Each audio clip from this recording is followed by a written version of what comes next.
Okay, we are live. Hello, everybody.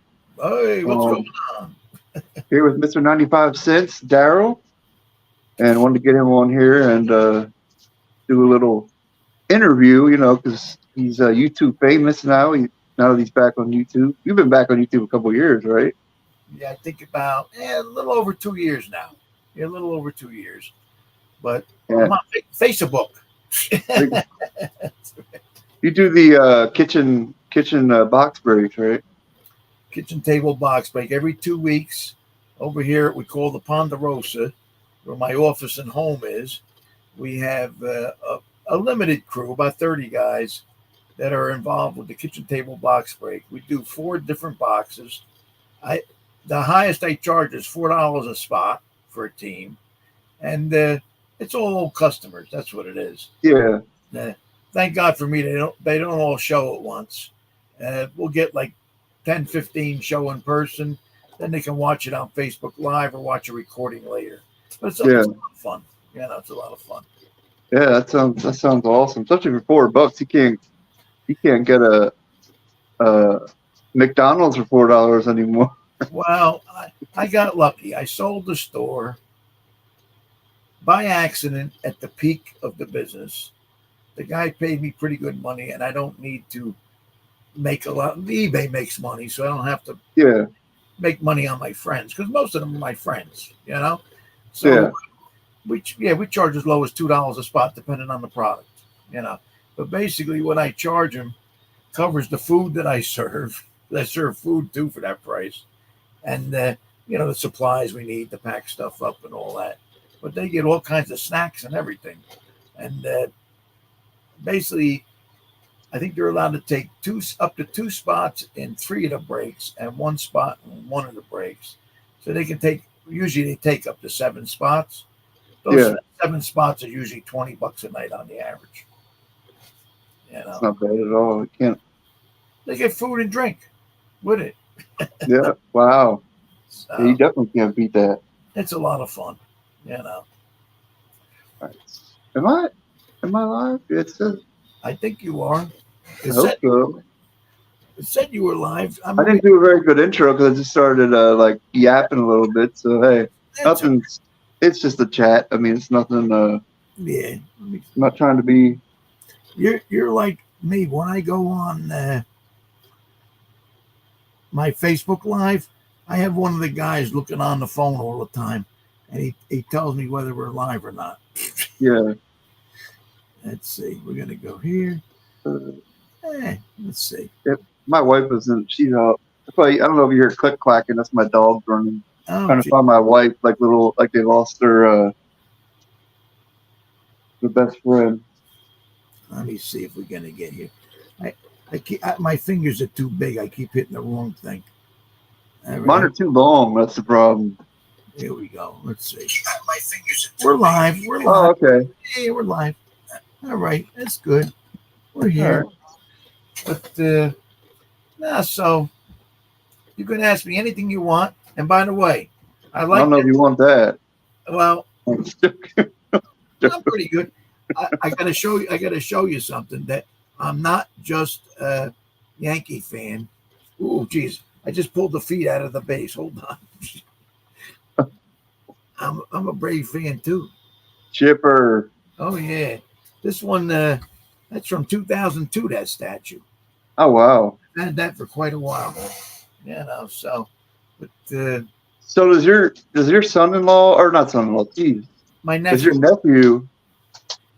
nephew does he get like the promotional bobbleheads and stuff that they give away, or isn't he into that kind of? No, he runs the whole stadium. So yeah, he's in charge of the promotional warehouse too. Oh wow.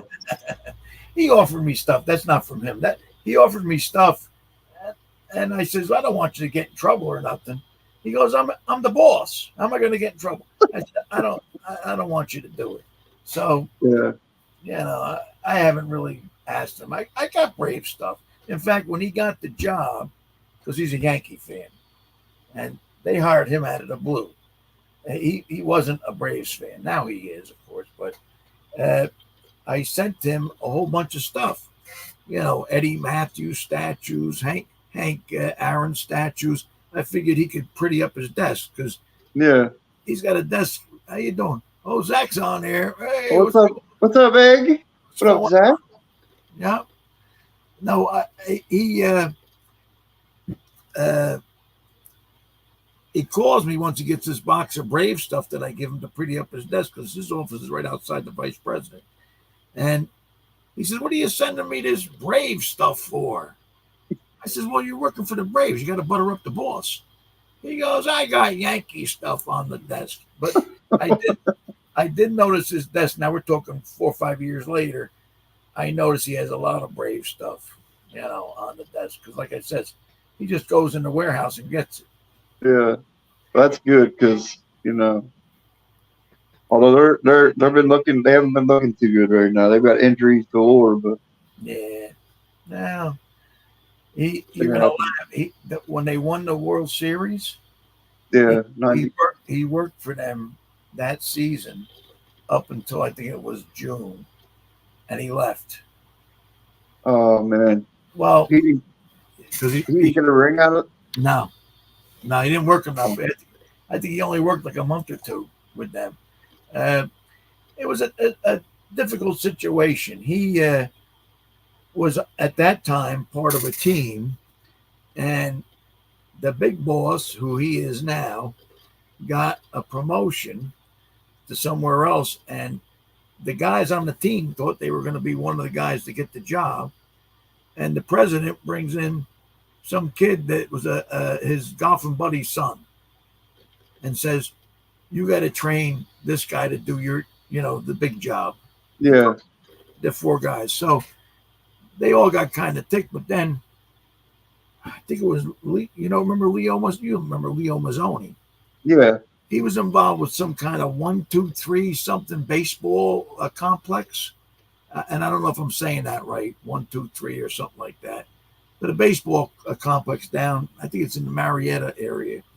And he offered my nephew a job running the whole place. And it's a big complex. So there was more money, less hours, so he took it. And then, probably about 8 months later, the Braves called him up. That kid that they hired didn't work out, of course. So they offered him the big job, and he's been there for doing that for at least 3 or 4 years. Yeah, it's been at least 3 years now. That's awesome. So Yeah, I wanna get down to Atlanta here sometime. I don't know when. I always say every year, and then I don't yeah, know, something always pops up. well, But I could start on some questions and see but it's kind of generic stuff. There's nothing mm-hmm. as awesome. Can you hear me okay? Is my audio I can hear you good. okay? Yeah. So basically, when did you get started in collecting? Like as far as like when Oh, you were a kid? well, I started collecting buying packs in 1961. So I was going to school.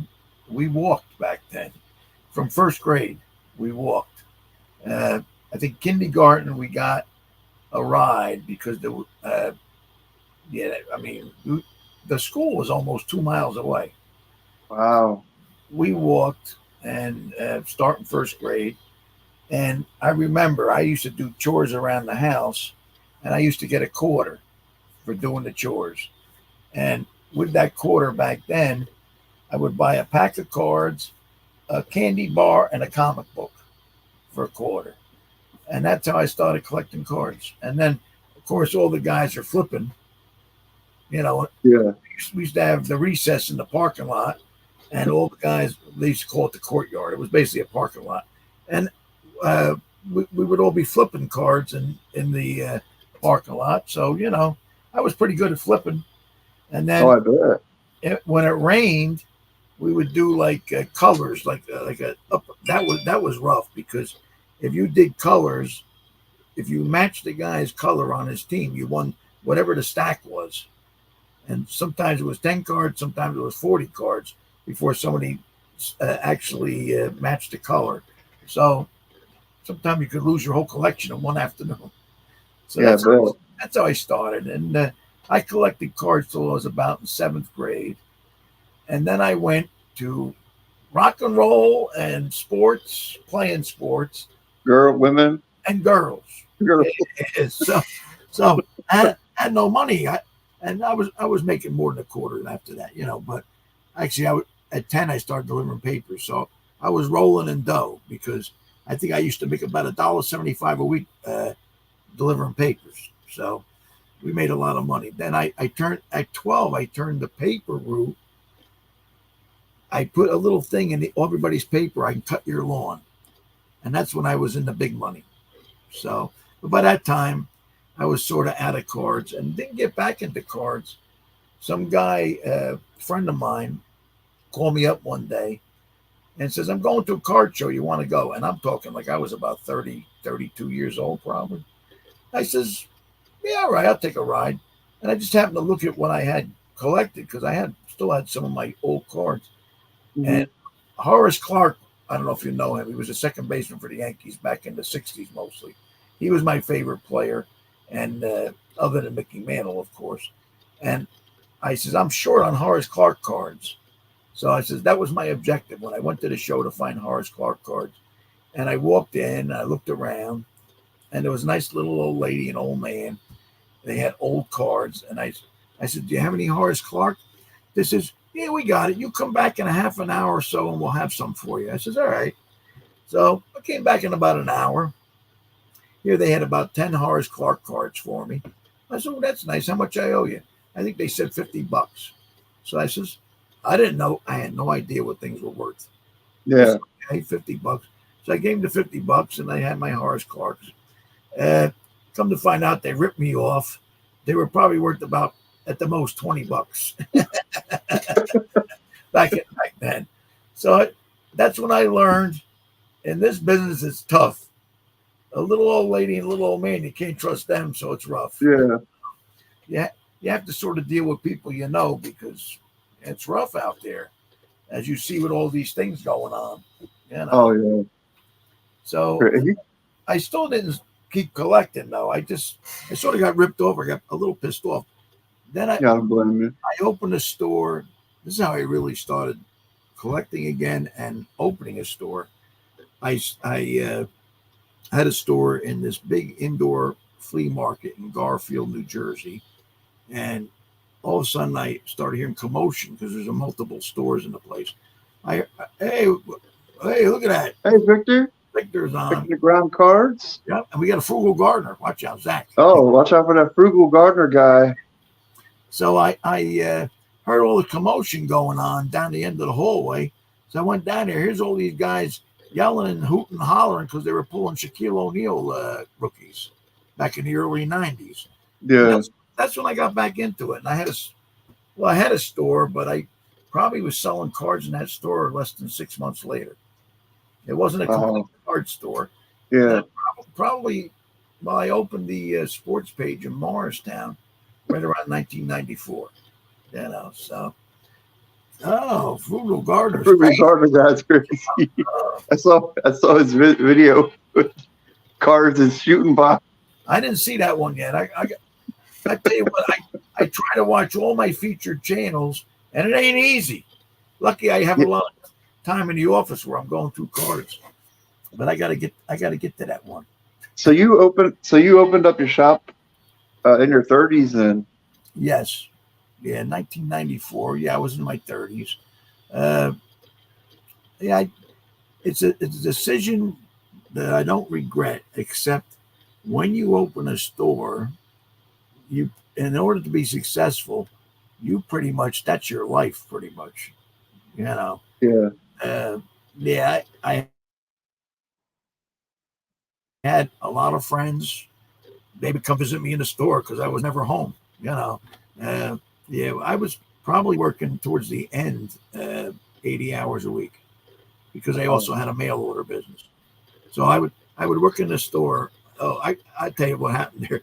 When we opened that new store in Randolph, I had a Saturday night game night, and it went from 4 in the afternoon, and it was supposed to end at 8 o'clock, and we closed at 9. And people or something, I would have people walk in at 7:30 and start playing board games. Well, you know how long Monopoly takes to play? A long time. And I didn't want to break up their game. So here I am, 10, 11 o'clock at night. And you know, these people were sly too because they, they didn't buy anything until they were ready to leave. So, and they were good customers. They were customers in other days too. But so I didn't want to throw them out. So, but finally, what happened was, I think it got to be like midnight. I was going home, and I actually got pulled over by the cops going home one night, and he said I was swerving the road. I knew all the cops, so you know. He says, "Mr. G, you're swerving in the road." I said, "I'm kind of tired. I've been working since like 9 o'clock this morning." I says, "He's all right." And then the second time he pulled me over, which was about a month later, he said, "You got to do something. You got to tell them people that's it." You know, when like Yeah. at least 9 or 10 o'clock rolls around, you got to get out. So that's what I did, and I sort of got out a little bit early. But I would come home and do the mail, Right. you know, because the mail order stuff is here, and the store was separate, like you know. So that's why I had to get rid of the store when I hit 65, 3 years and change ago. I says I got to sell, and I was saying that for a couple of years. It just so happened that that was like the peak of our business, you know. Yeah. So, and I got lucky. You know? That's great though, man. I mean, hey, have you heard Train in the background? That's my little brother. No, I don't think so. He's he's disabled and has cerebral palsy, and we take care of him Okay, ever since my mom passed. But yeah, he loves his trains, man. He's got like a whole room dedicated just to trains. And I'm tell you listening. what, I hear trains when I'm sleeping. So, Oh, that's okay. Hey, you know, but hey, whatever makes him happy. yeah, that's the key. You know, but who we got in the chat? Oh, But we got a coming for egg. Monopoly ends when I toss the board over. yeah, yeah, that's what happens. So that's cool. Man, I really have. I need to get better with these questions, but if there's one item that you could own for your collection, what would it be? What was it? If there's one item you could own for your collection, what would it be? Or do Well, you have? I own a lot of stuff. Uh, well, there's stuff. There's stuff I don't sell, but it's not necessarily the most valuable stuff. But there's stuff that I just like. I don't sell. Yeah, Uh, well, it doesn't have to be value. I mean, yeah, hey, yeah. One of the nice things I have, and I have two of them. That's why I actually have one up for sale on eBay, and I have it at a high price because I really don't want to sell that one either. Uh, these cut autographs, these postcard autographs. I'll show you what I mean. So I have a giant collection of these postcard autographs, and all slabbed. This one's Eddie Lopat, okay, uh, who died in 1992. So these are all certified by SGC Authentic. At one time, my buddy Larry, who actually works, he's one of the big guys at Beckett right now. He was running SGC, and I gave him some business, so that's why I got the SGC. And Larry's one of the best certifiers in the world. So, so I over the years I bought collections like this one here. This guy got this one in 1951. That's when he acquired it. And wow, as a kid, he would send players postcards like people do now with cards. But I have from 1951 from that collection, I have a Mickey Mantle rookie autograph. Now I don't know if you're familiar with that, Steve. Mickey Mantle has an autograph that he started maybe 6 months after he got into baseball, but maybe about 6 months to a year before he the had the. autograph looked different. Oh, definitely. Oh, yeah, It's it's completely. completely different. If you look on my eBay, it's actually listed on my eBay, and it's like that. And it's actually dated 1951, which was Mickey Mantle's rookie year, which is pretty cool. So Wow, yeah, that's awesome. it's certified by them, and it's actually well certified by the post office with the date as far as if it's his rookie year or not. And it's definitely his rookie autograph. If you look at it, it's completely different. So I have two of those, and one I got for sale for a stupid price. I mean, it's might be pretty legitimate, it's just expensive, and one I keep.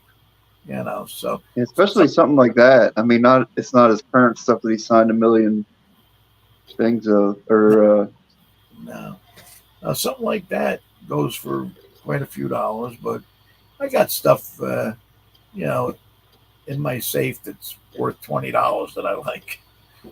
So eh, yeah, I got I got my Horace Clark autograph card in there. What's he worth? You know, he doesn't come around that much. I got that autograph at when they used to have that. Remember the National Pastime shows? yeah, They used to have at the Meadowlands. Well, yeah. My buddy Steve.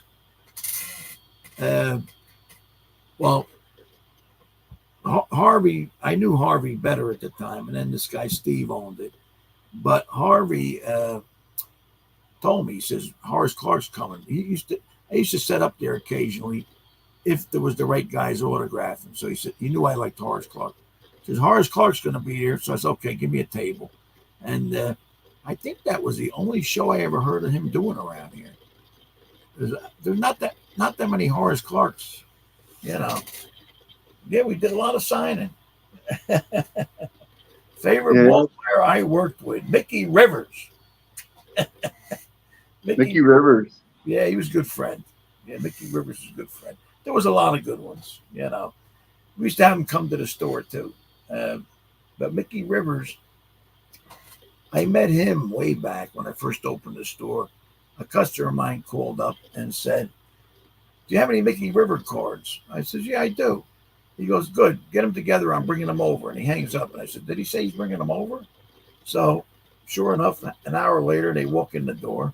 I met him, and I'm trying to remember exactly. I think the 1971 might be his rookie. I think he has a 71 card, but he thought the 72 was his rookie. So I'm laying him out, and he says, "I never seen this one before." And I said, "Well, that's your rookie." He goes, "Well, I thought this was my rookie." I says, "No."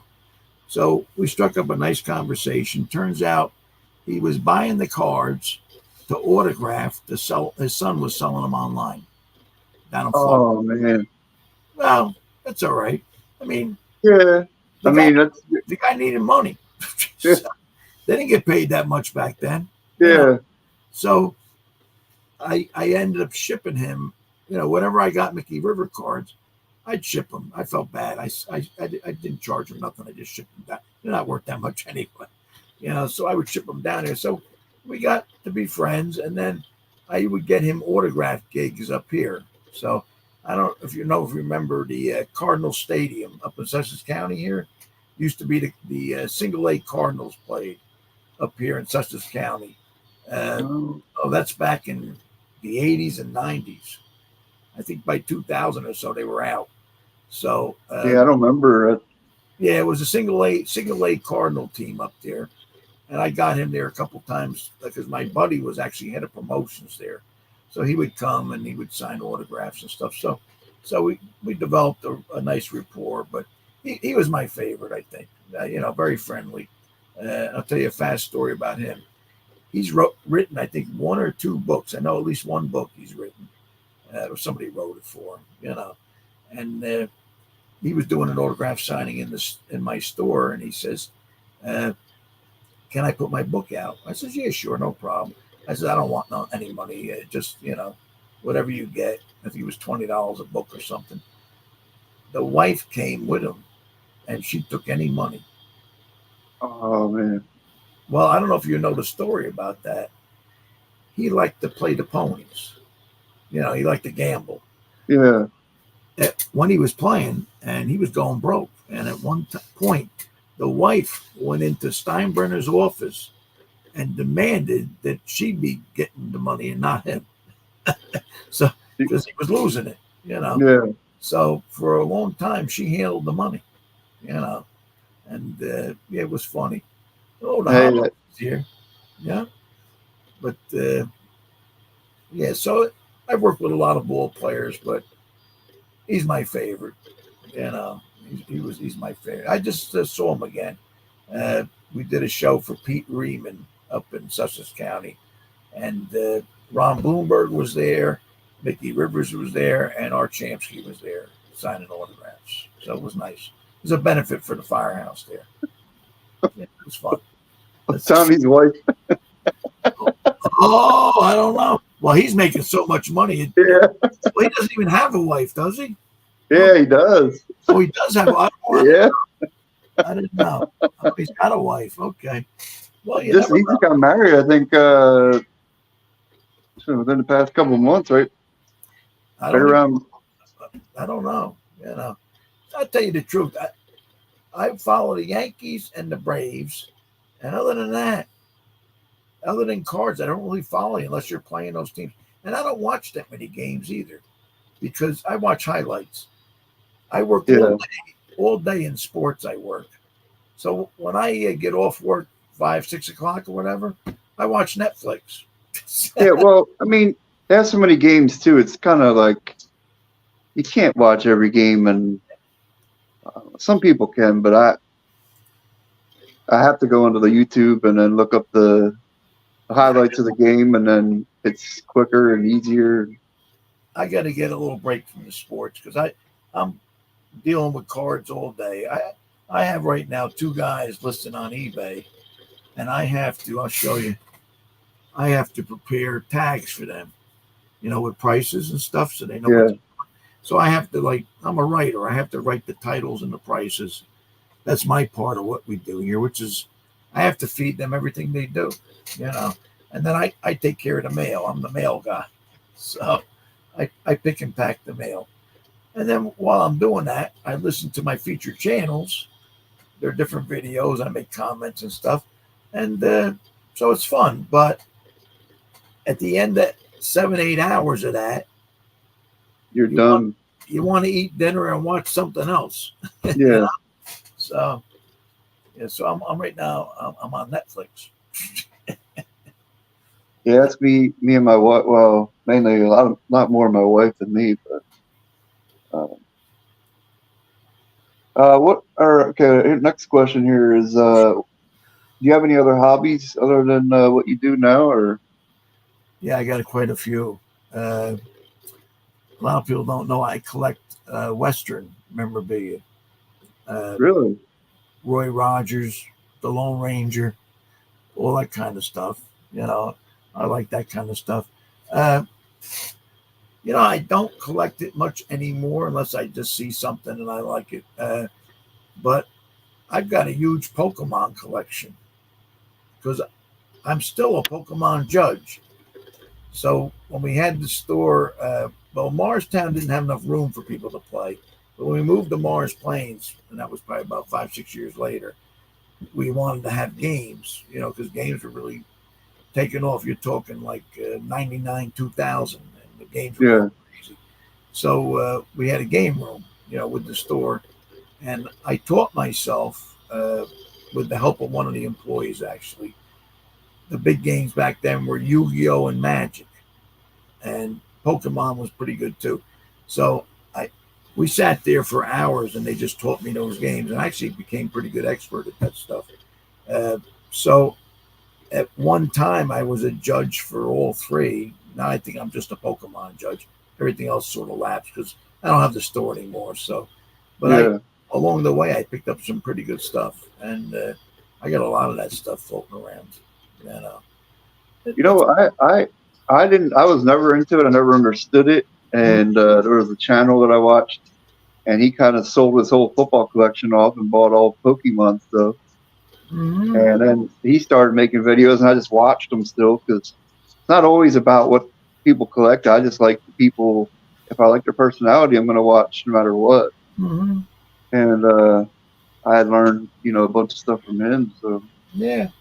For me, it was uh, something different. We would do sports, like I said, all day long, and then when yeah, nighttime came on the weekends, we always had a Thursday night box break, which actually evolved now into the kitchen table thing. And Friday, Saturday, and Sunday we played games mostly. I mean, we would have sometimes sports events we would have live auctions in the store and things like that. flip card contests we would have. But as far as every weekend there was games, we would have. Geez, towards the end there, when I opened Randolph, it was a 66 seat game room also, other than the store. Yeah. And we would have probably at least 150 people a week just coming in there to play games. You That's know? awesome. I want to be a part of this. I wasn't. Anybody that's sorry to cut you off, Daryl. Oh, Barry's on. Oh, hey Barry. Yep, I Barry's on. know. I used to get so mad because people would never respond back to your comments in the chat. Now I get it because like when you're trying to think and use your brain, you Yeah. know, you can't always look at the chat. But Well, Barry, it's funny because Steve put me on as a looked like an old Reggie Jackson bobblehead doll. I'm not sure if that was it, but that was me. was that a Reggie Jackson bobblehead? No, that was a. Who was that? Hold on here. We're gonna get Kyle in the. What's up, Okay, buddy? how we doing? He's nonverbal, but he does some sign language. It's a different stuff. But give him a wave. How we Wave to doing? Daryl. Everybody else can see you too. See the people over here? Yep. They can see you in the chat. So give him a wave. Give him a wave. He's like, what the hell? What's going on here? I think Barry or anybody saw my Chipper Jones bobblehead. Look at the bobblehead. Look at that. That's an old one from 2002. Oh, Alex is on from Jay's Mix. There he is. But no, I'm also a Braves fan. But, I'll tell you the truth. Like I told my nephew, if the Yankees play the Braves, I got to root for the Yankees. Yeah, well, of course. I They're mean, my first team, The Yankees broke my heart in '96 when, hey, Jay's Mix, Daniel, 4619. Hey, what's going on? But yeah, I remember '96 when. That's my nephew's name, Daniel, the one that works for the Braves. I don't know his YouTube though. It can't be him. I think Daniel 4619 is. I don't know if I know him. I think he just broke the '90s stuff. I think. Okay. Research stuff here recently. Yesterday. Oh, I've been a Brave fan for a while. Oh yeah. Braves fan. To give my nephew a big paycheck, I got to be a fan. Yeah. He keeps telling me to come to Atlanta. He says, "Oh, Uncle Darryl, you got to come to Atlanta." I says, "I'm still working over here." So how far are you from? When's the last time you've been to like a Yankees game? Nah, not since the old stadium. Yeah, prices are. Well, I thought it was also a sacrilege that they tore that stadium down. So I don't go. And something, my buddy had a package, the Friday night package, and I remember he had 2 seats. He paid $65 a seat, and he would have the loge, which was like in the middle of the deck. Yeah, they called it the loge. He would be in the loge, usually between home and first. The ticket prices started going up. So, I'm going to be president. I don't know. Well, I'm going to be president of Rotary. Rotary I'll Club. vote for you because I don't know these other groups we got. So, I'm going to be president of the Rotary Club next year, actually.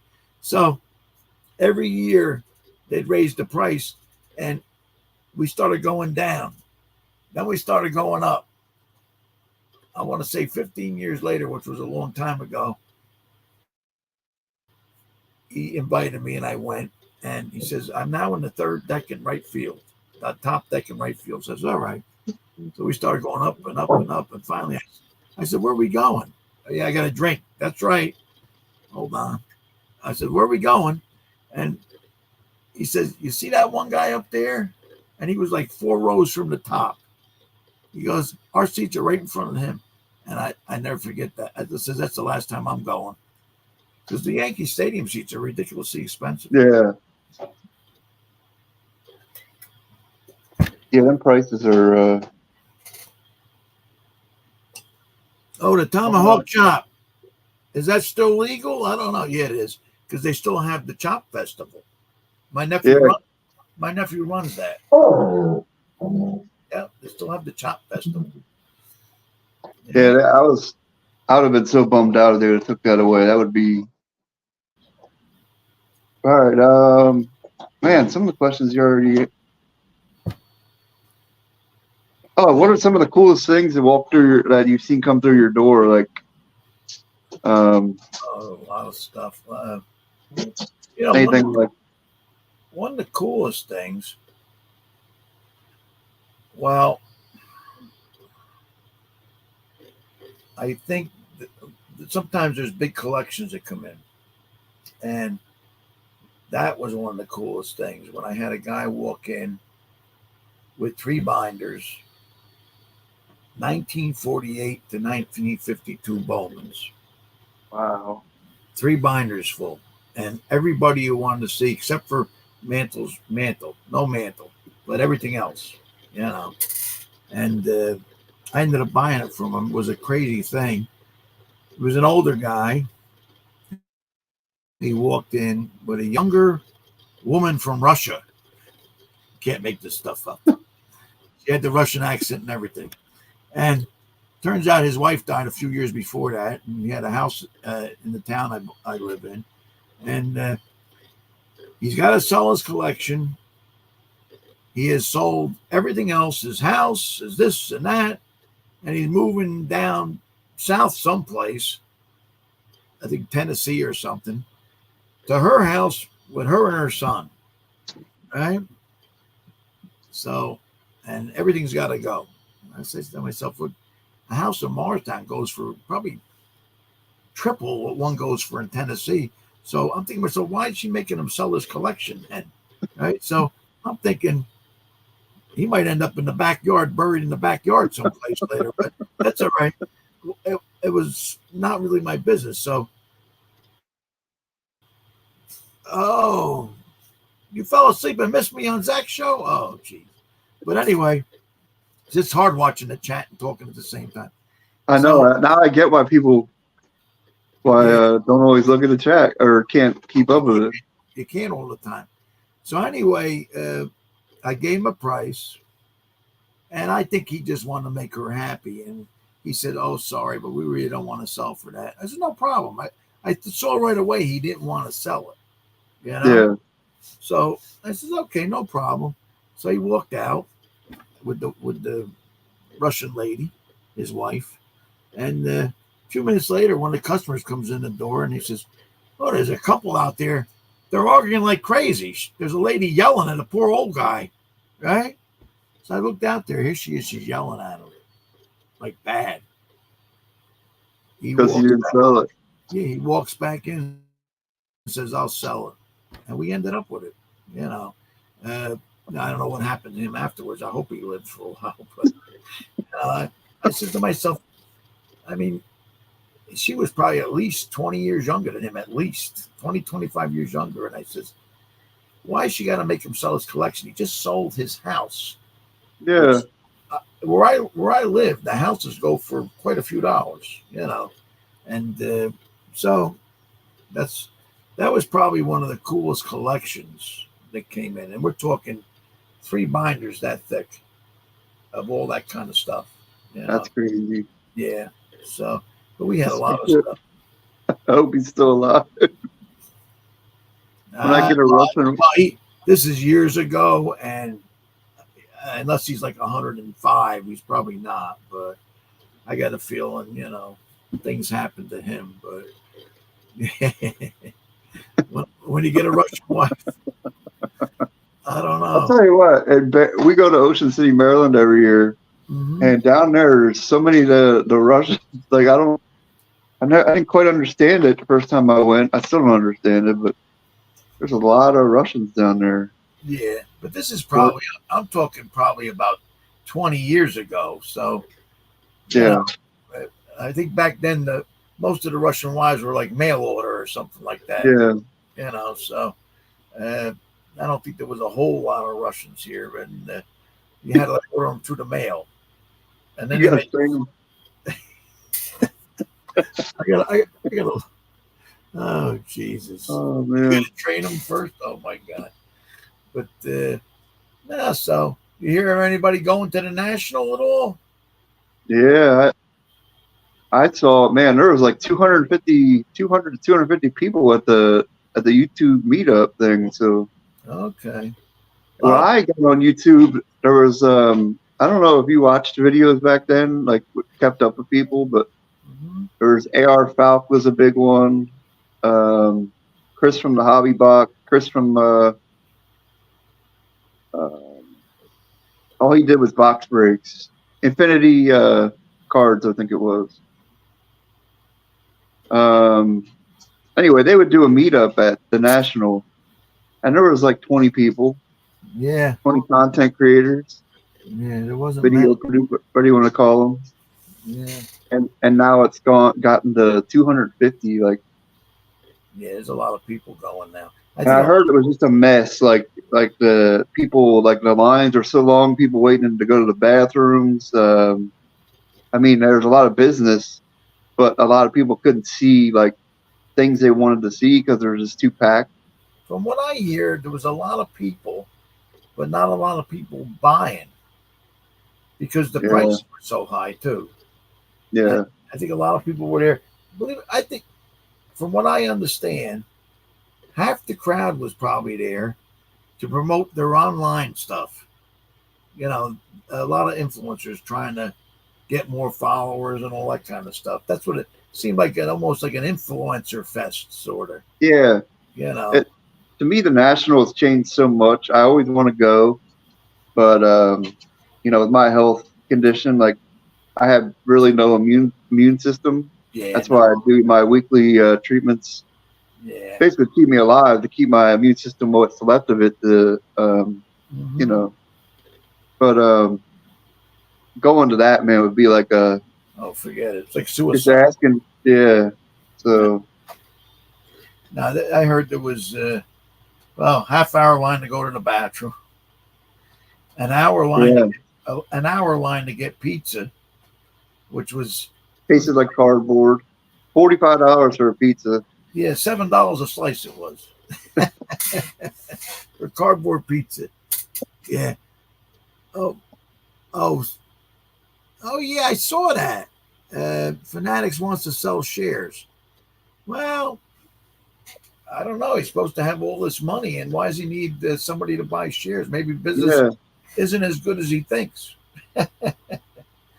But I tell you what do you think about the top score in baseball being so expensive? Did you hear about that one? Yeah, that's crazy. It's nuts. You know, I bought one No by way. yeah. I No bought, way. Cause go ahead. well, the autographs that you're pulling out of there anyway. I mean, you're never going to get your money back ever unless you pull. It's like playing. I mean, it's worse than playing the lottery. You probably got a better chance of going down and Yeah, it's just a. I want to say 5 years ago, I was selling those blasters in the store for $19, and now they're like 45 yeah, dollars. And for what? It's the same stuff basically. In fact, yeah. there's probably less cards. I think there's only 20 some cards, maybe 30 cards in the box, something like that.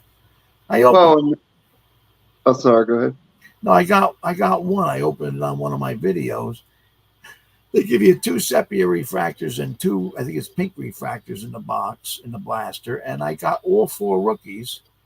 And I got some nice inserts and stuff. But when I figured it out, what I can actually get, it was maybe $20 for everything. And I did well because the refractors don't have to be rookies. Well, So, you pulled that gold refractor of oh, Caitlin Clark. Was it Caitlin Clark? oh yeah, the Caitlin Clark, yeah, that Yeah, the, box. the crunch time. Yeah. I didn't know what that was worth. And then somebody offered me something on the chat. I said, let me look, see what it's worth. And it's selling for like 80, $100. Wow. I mean, there's people asking stupid money for it, Yeah. but it's actually selling for about $80. So I was surprised. So I never had Caitlin Clark cards before that. So that one I'm keeping because I like to keep at least one. I think she's going to be. I don't think she's going anywhere in the hobby. I think she's just going to keep I, be I something different. I hope so. I have an old time collector. How old is he now? 87 years old. He's an old basketball coach. Used to coach women's basketball, and he's been collecting the WNBA cards since they came out. And for a while, they didn't make any packs. For a while there, for a few years, they put out a set, and in the set they had guaranteed autographs, one or two guaranteed autographs in the set for usually about $100, if that, you know. Mm-hmm. And he's got autographs of all, because it was probably their best prospect of the year. Like he's got Sue Bird, you know, he's got all those kind of people. Some of the autographs he has from those sets that he got from me for $100 are now worth $2,000 or $3,000. You know, some of those WNBA autographs are pretty good.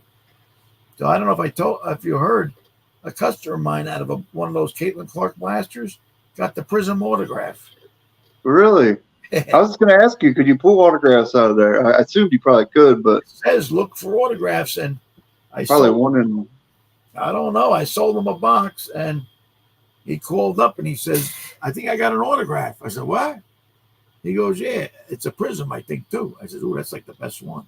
So I said, "I'll bring it in," and sure enough, he brought it in. He's got the Prism autograph. I mean, there's not many online yet. I mean, we saw one online. Somebody was asking 10,000, but that's stupid. I think. No way. Yeah. It's probably worth a couple $1,000. Yeah. I was looking. I bid on a few. You know, and her. What was it? The collegiate, the NCAA. I can't think of the name. But yeah, I wanted one. I won't lie. I'm one of the.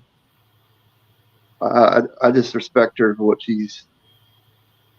Yeah. Well, I got my nice crunch time gold. I'm happy with that. Yeah, that's awesome. I put it in my safe, and that's my Caitlin Clark collection. Well, I just saw that video too this morning or last night. Mm-hmm. Well, technically it was still this morning because it was like 2:30 in the morning. But yeah, but I didn't know how much it would be going for. Yeah, those boxes. I think they're still on Target.com for $29.99, which is not bad. I gotta break a couple just to say that I did it. Hey, if I don't get an autograph, hey, I broke it for fun of it. So the guy that got the autograph, he keeps coming by and more. Oh, I bet. Yeah, well, he likes the WNBA too. So, but I know I have boxes of the older stuff in my warehouse. I don't know where, because my warehouse is like a solid like wall that I'm just working on. You can't like walk down the aisles or anything. So eventually I'm going to get to those. I have like wax stuff of that from past years, you know, but there'll be people like in there. Who was the big ones back then? Rebecca Lobo and stuff like that. Yeah. Dawn Lisa State. Leslie.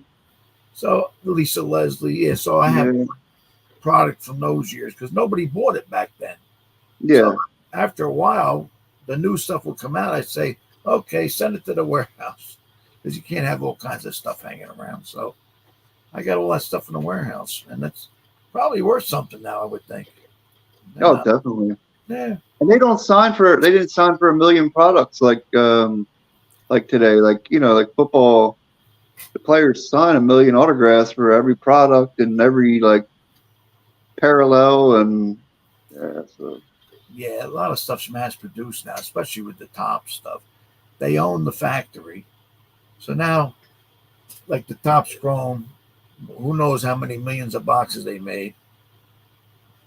What I hear, the day before it came out or the day it came out, all the stores got a reorder form for more. That never happened before. No. Before, when I had the store, you used to get an order form, and if you didn't get it then, you didn't get it again. They didn't reproduce it. They didn't own the plant. Now they own the printing plant, so they're just. Well, weren't they all printing at the same like Panini and Topps? Yeah, but Topps Fanatics bought the plant now. Yeah. Yeah. Oh, so they bought the actual plant.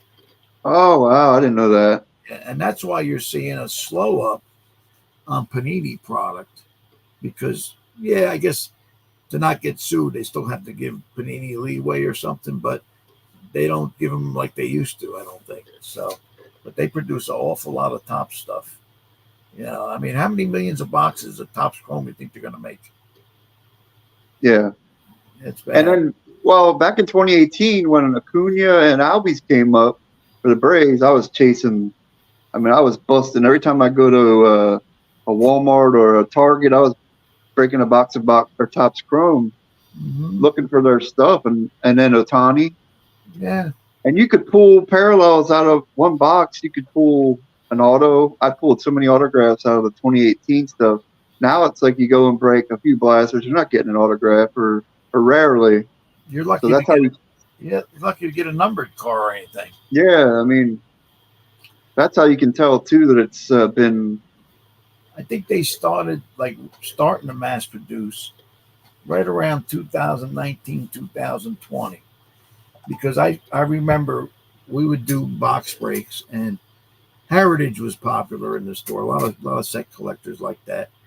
And you'd open a box of Heritage, a hobby box, you would get two or three chromes a box and usually one refractor, right? Then it got to the point, I want to say around 21, 22, where you might not pull a chrome at all. See, the chromes are numbered.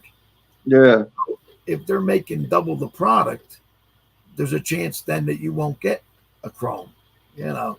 And that's yeah, what I finally realized. This is how much of stuff they're making. I used to get two or three chromes in a box. Now I open a box and I don't get a chrome at all.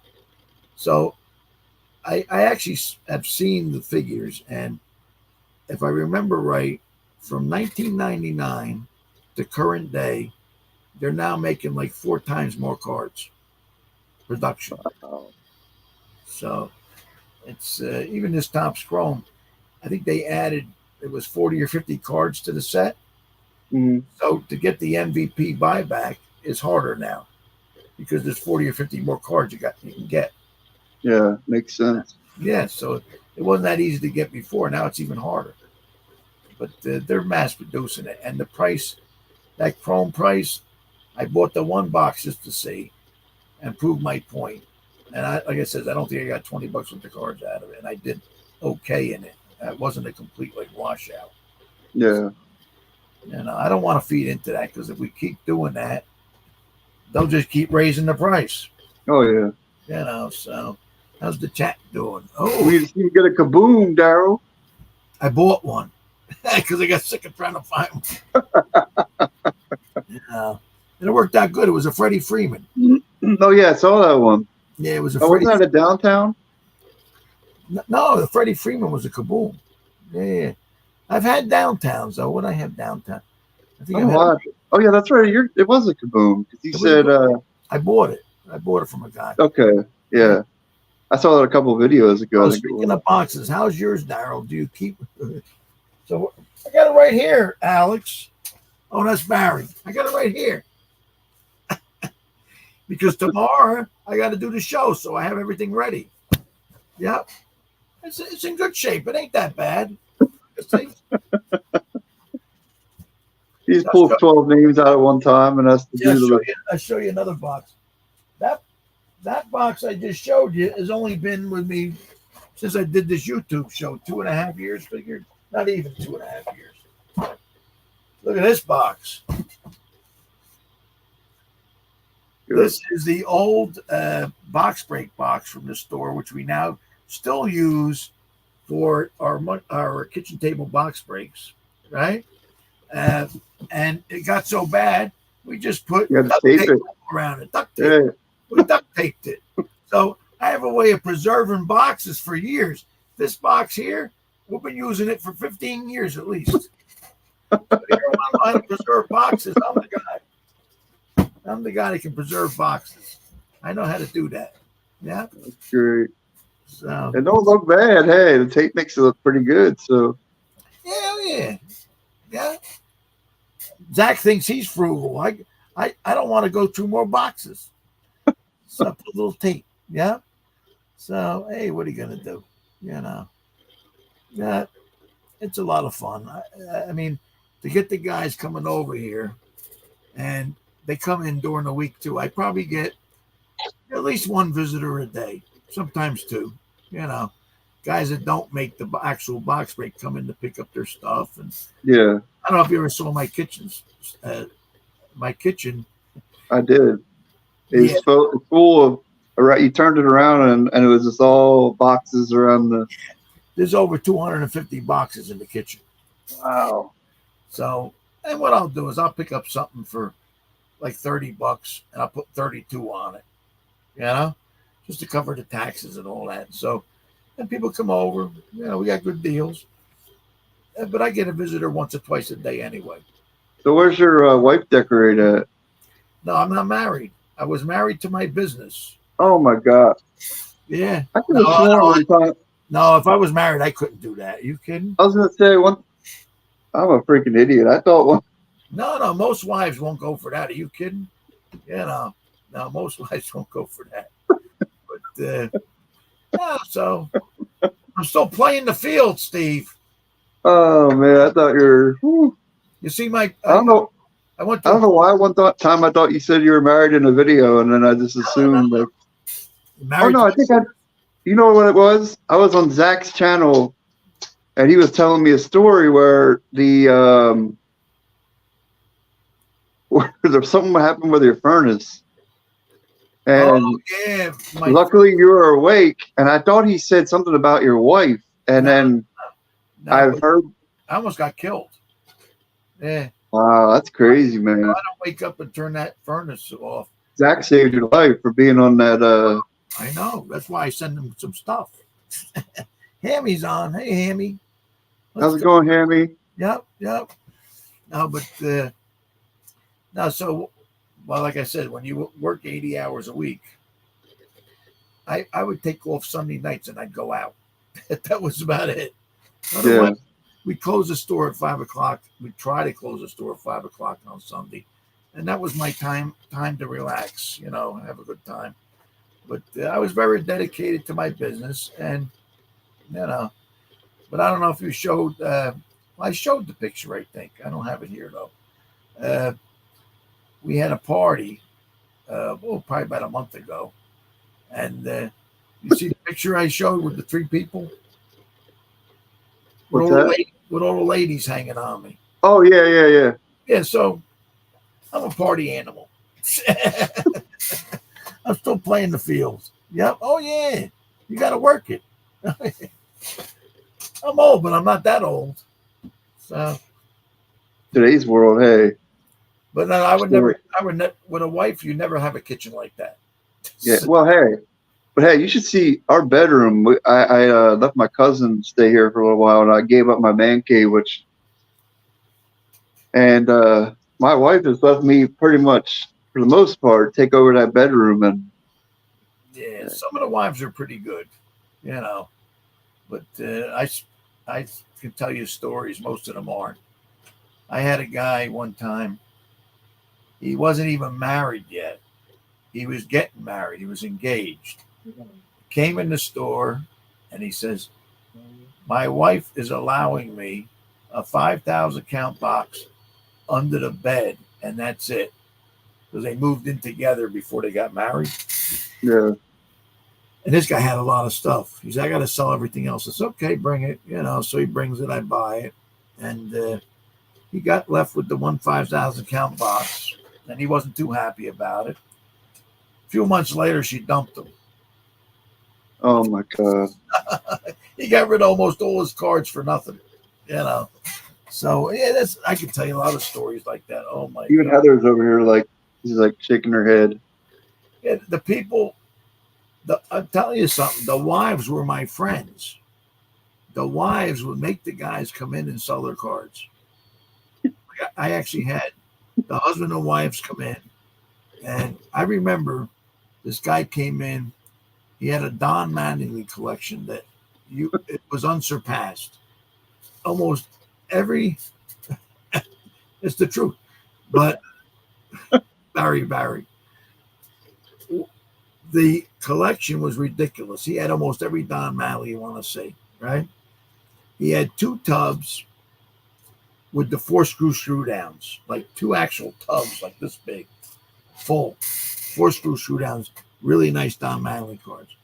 Then he had a couple 5,000 count boxes of more like the common Don Mattingly cards. And he came in with the wife. She said, "We got to sell everything." I says, "Okay, let me look." So I'm looking, and I really didn't care about the 5,000 count boxes. And I said, this guy is so dejected. I want to see him hopefully not sell everything, go home with something. Yeah. So I said to her, and I can't remember the exact price, but I figured I could outsmart her. And so what I said was, well, I can buy the 2 tubs for X amount of dollars. But if you want me to buy the 5,000 count boxes, I think I offered like $200 less. And she thought I was crazy. She said, "What are you talking about?" I says, "Well, if you take them home, I'll give you $200 less." She said, "What are you trying to do?" I says, "I'm not trying to do nothing. I don't want them. I probably won't be able to sell them, and I don't want to have to pay to store them. So I'm willing to give you, $200 more to take them home." Yeah. And this lady was on such a power trip. She said, "No, we'll take the $200 less. We're selling it all." I says, "Oh my God." I thought I was going to give him a chance to bring some cards home. And she outsmarted me, I guess. I don't know. But that was like a pure power trip type of thing. So to answer Jay's Mix's question, my wife doesn't. I mean, I have. So my wife has made room under the bed already when there wasn't room anywhere else. We were in like a small apartment, and the whole underneath the whole queen bed, it was just nothing but boxes. And our dining room was a card room instead of yeah, Some of the wives are pretty good. Oh yeah, but shit out of me sometimes with stuff I splurged on. And you got to spend what you can afford, and I mean that's the other part. When you get too much into the gambling aspect, it's not a good thing. yeah, that's why I like to buy singles, and I don't do much. I used to break a ton of products, and I never opened a box for myself in the store except on my birthday. And really, I'd open one box. When I owned the store, I got like a birthday box to open, and that was it. I used to open boxes because I did box breaks all, during the week, but it wasn't for me, it was for customers. When you're in a store with, I think we would advertise we had over 200 packs, different kinds of packs in the store, and a ridiculous wall of wax. You don't want to be a guy that opens a lot of wax and has that bug. You'll go bankrupt. I've had some friends open stores that like to open wax, and they went bankrupt. So that makes sense. it's hard. So basically, I'm opening the most I did now with the 2 shows a week. I open a box each time for myself, and that's the most I ever opened, like box wise. But I have millions and millions of singles because I would buy collections. Because what happens, unfortunately, in this hobby, and it's still happening, guys have the bug to open those packs, and it's a nice thing. It's fun to a point until you can't afford it anymore. And then what do? They got to try and sell singles to buy more wax, and they give you a deal. And that's what I do. I buy the deals. If they have a good deal, I'll buy it. I mean, I'm selling stuff on eBay, and some of the stuff when I go to shows and I show it, I'll get like for $120 a stack like this, and you would have had to open 10 boxes to get that kind of stuff. So yeah, definitely. yeah. So I'd rather just buy the singles too. But I do have fun now and open 2 boxes a week. That's it. Yeah. So what when you do a show? What do you have to write everybody's name down every time that you every video? No, I saved the tickets. Oh, okay. So right now, look at it. Look at this here. So Wow. most of these guys are regular guys. I don't get that many new people. I don't really do like subscriber contests or nothing like that. So I'll get like maybe 1 or 2 new viewers every video, and then I'll make a new ticket for them. So tomorrow, before I do the video, it's funny.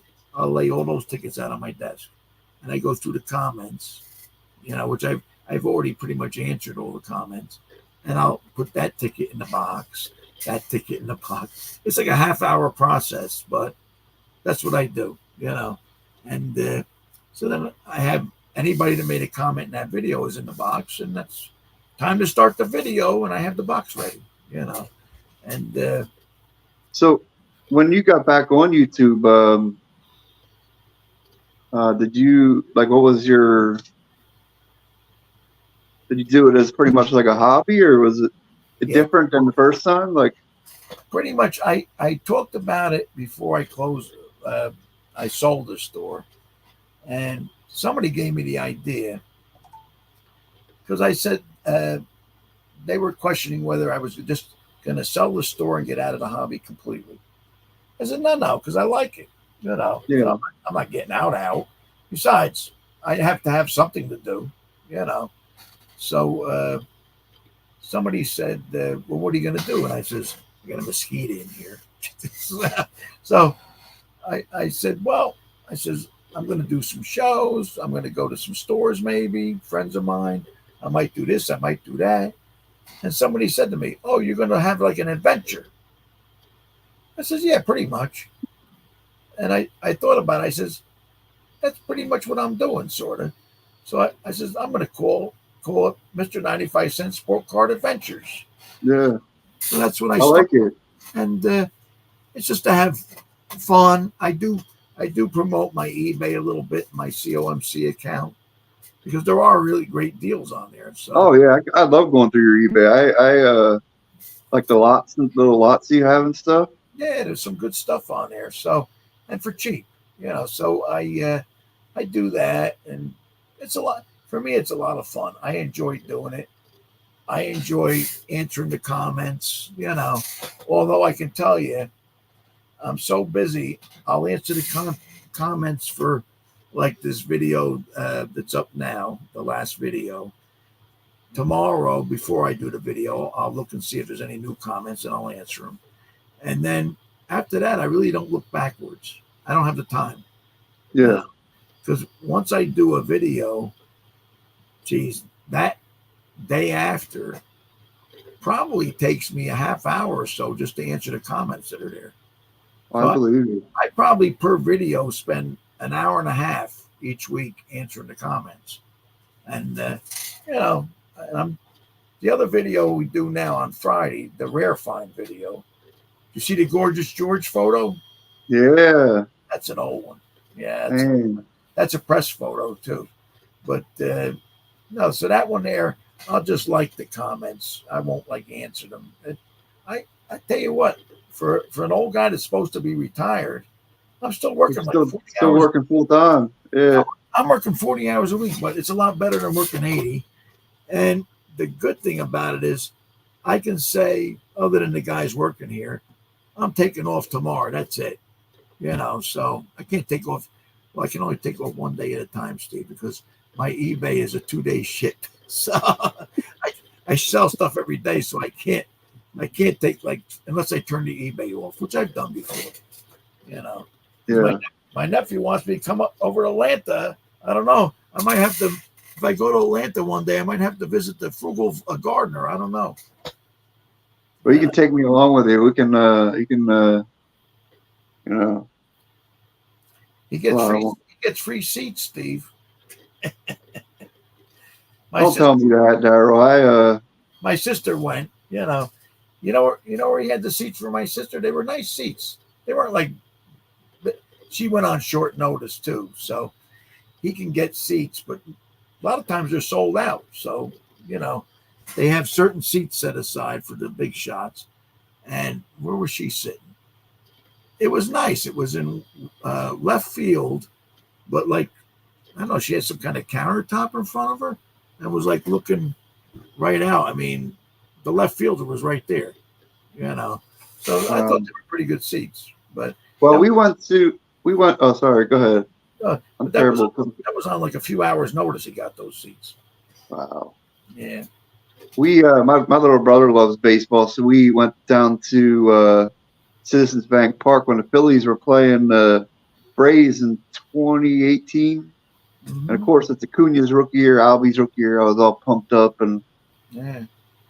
uh, but yeah, the hardest part with him is getting like a handicap spot, like where he can roll Hmm. his wheelchair right in, and but yeah, that was a lot of fun.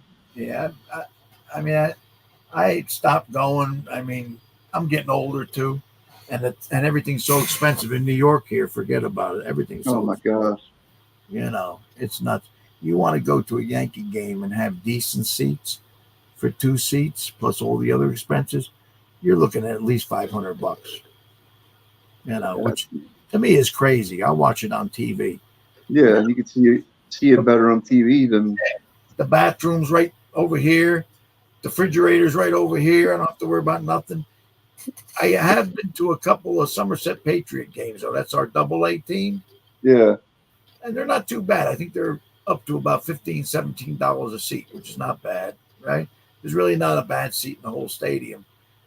But now I don't drink, but a buddy of mine does. The cheapest beer in a minor league stadium is $10. That's the cheapest. To me that's that's crazy. crazy. Yeah, to me that's nuts. But you know, And there's probably people getting drunk on them $10 beers, so they add up quick. we went to one game. Okay, it was hot. We had good seats for that. We were 10 rows back at a plate.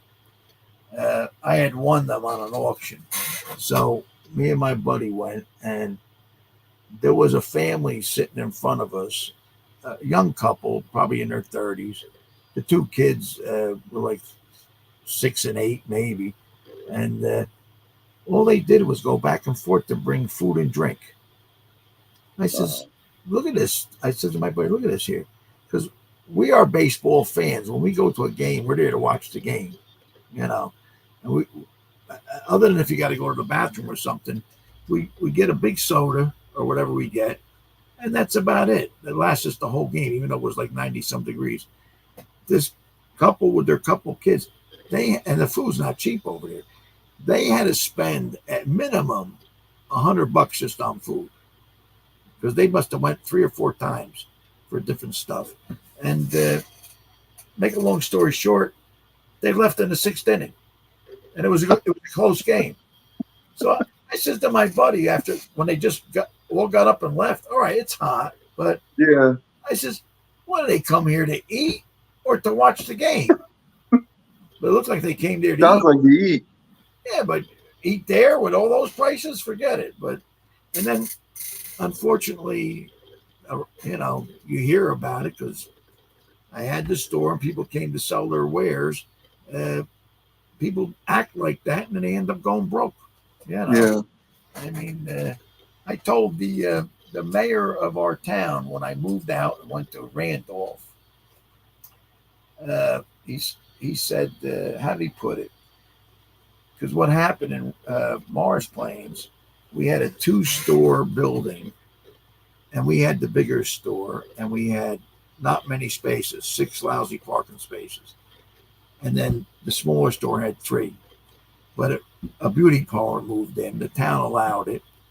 They advertised 5 hair cutters at their planning board meeting, and I was against it because I says if they got 5 hair cutters, they got to have 5 heads to cut. They got 3 spaces. Where the hell are they going to park? Well, they took all my parking. So and it was a lot of old ladies, and you can't. How are you going to kick old ladies out of parking spaces? So yeah. Didn't you tell that story already on your channel? I think so. And I moved out, and the mayor was all disgruntled. I said, "Well, it's your fault." I says, "You gave him the variance. You're bored anyway." And he said, "Well, we're sorry to miss the sports card store now." I said, "Well, you're not just losing a sports card store, you're losing a financial institution in town." And he found out, but we moved out because I don't want to tell you how many families came to the store to sell the stuff because they were broke and needed the money. You Yeah, know, you hear me talk the furnace, the guys with the furnace, the furnace that broke when it was 10 degrees. You know, I was getting ready to go home because if I did a Saturday night auction, I'd go home like early afternoon, take a few hours snooze. Yeah. And I was getting ready to go take my snooze, and this couple walks in, and they got to sell their collection. I says, "Well, I'm really not doing that now. I'm actually walking out the door." And they pleaded with me because their furnace was out and they needed money. You know, they didn't have enough money for a furnace, and it was really cold. So I stayed and I bought the collection. But I want to tell you how many people we helped out financially, which was okay. I got good deals on stuff too. I mean, some people remember the Prism soccer when it first came out. Yeah. Well, I had a customer who bought a lot of that stuff, him and his son, and they had a lot of autographs, a lot, and they weren't even there. Maybe one autograph from 4 boxes, so they would come in every Sunday buy 2 boxes of that stuff, and that was happening for quite a while until I couldn't get it anymore. So he came in one day. He had lost his job. He had a big job too. He lost his job, and it was a couple months later. He still couldn't find anything. And I knew him very well. He asked me to hold the cards, like almost like a pawn shop type of thing. Yeah. Can you give me a loan on the cards? And his cards were worth a lot of money. I mean, he had Ronaldo and all those guys. So I says, I can do that. And I was happy to do it because it was a nice family and I was helping them out. And it took him probably about 6 months to find a new job. And then he came back and paid me. I gave him the cards back. So Man. I mean, I didn't charge him any interest or anything like that either because I knew them really well. So, and well, that's also how you make friends for life. Yeah, definitely. Yeah, I mean that. Hey, how's it going, the battery? Oh, the battery. Callie and Jordan Yeah. squad. Oh, David's here. Saw the Jays win on Saturday. Yeah. Oh yeah. So when's your next? When are you setting up next, and where at? Well, the next I do the one card show, Sob's Collectibles show. It's every third Saturday from 8 to 1 at the Holiday Inn in South Plainfield, New Jersey. So Okay. I do that every Saturday. So that's going to be this month in August. And then September, I'm going back up to Sussex County. There's going to be a big show up there at the Fireman's Pavilion again on September 8th. And then I also still do the third Saturday of the month. And I got a feeling in October, we have a big show goes on up here. Cardboard Carnival. I don't know if you ever heard of it.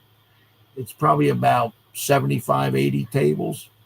And that's usually going to be, I think he's planning, he didn't have a set date yet. He's planning that, I think, for the end of October. So probably just the one show in August, and then it'll be 2 in September, 2 in October, and then probably 2 in November too, because Don Ketty does a show up in, I think it's Freedom Township, another big Sussex County thing up there at the Independence Firehouse. He does it. And I tell you what, those shows up in Sussex County, you guys aren't familiar, is very rural. It's a very rural area, but there's a lot of people.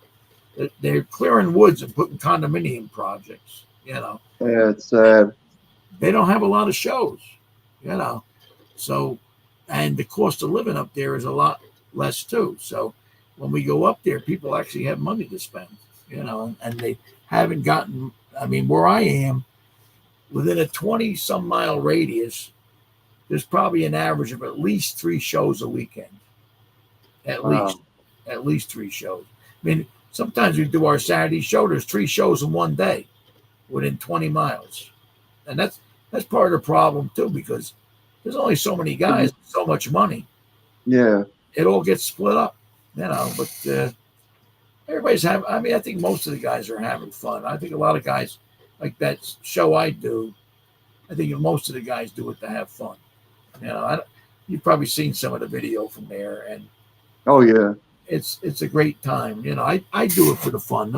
The money's not that great, but gets me out of the house, and I go once a month to have some fun, see some old friends. Yeah, and then definitely. Maybe get a good deal too. Yeah.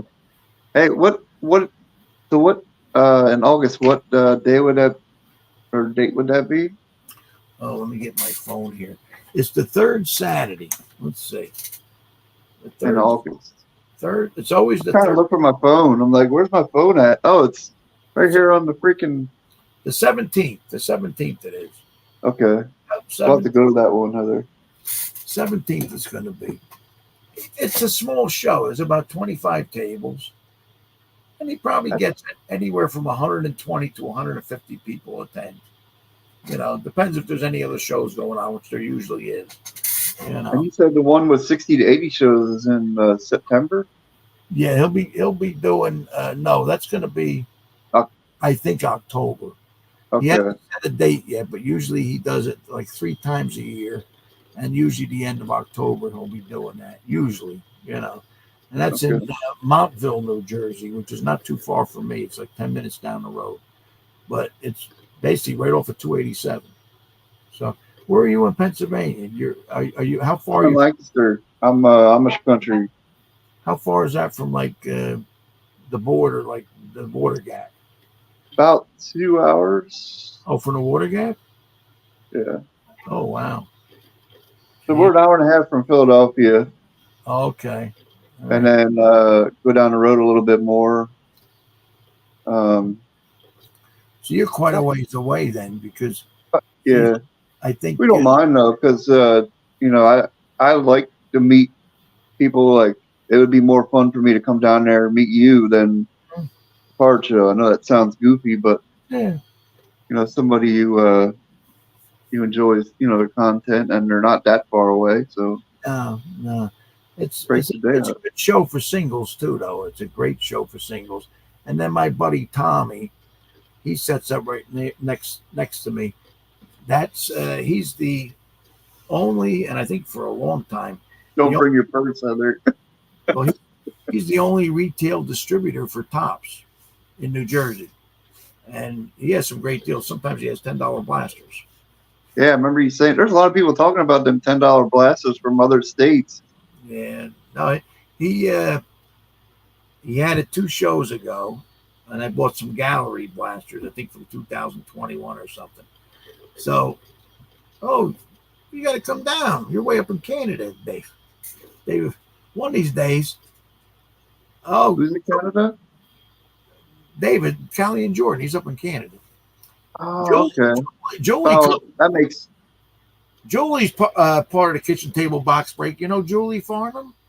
no, Oh, you got to go on her channel. She's got the Krakens. You don't know about the Krakens?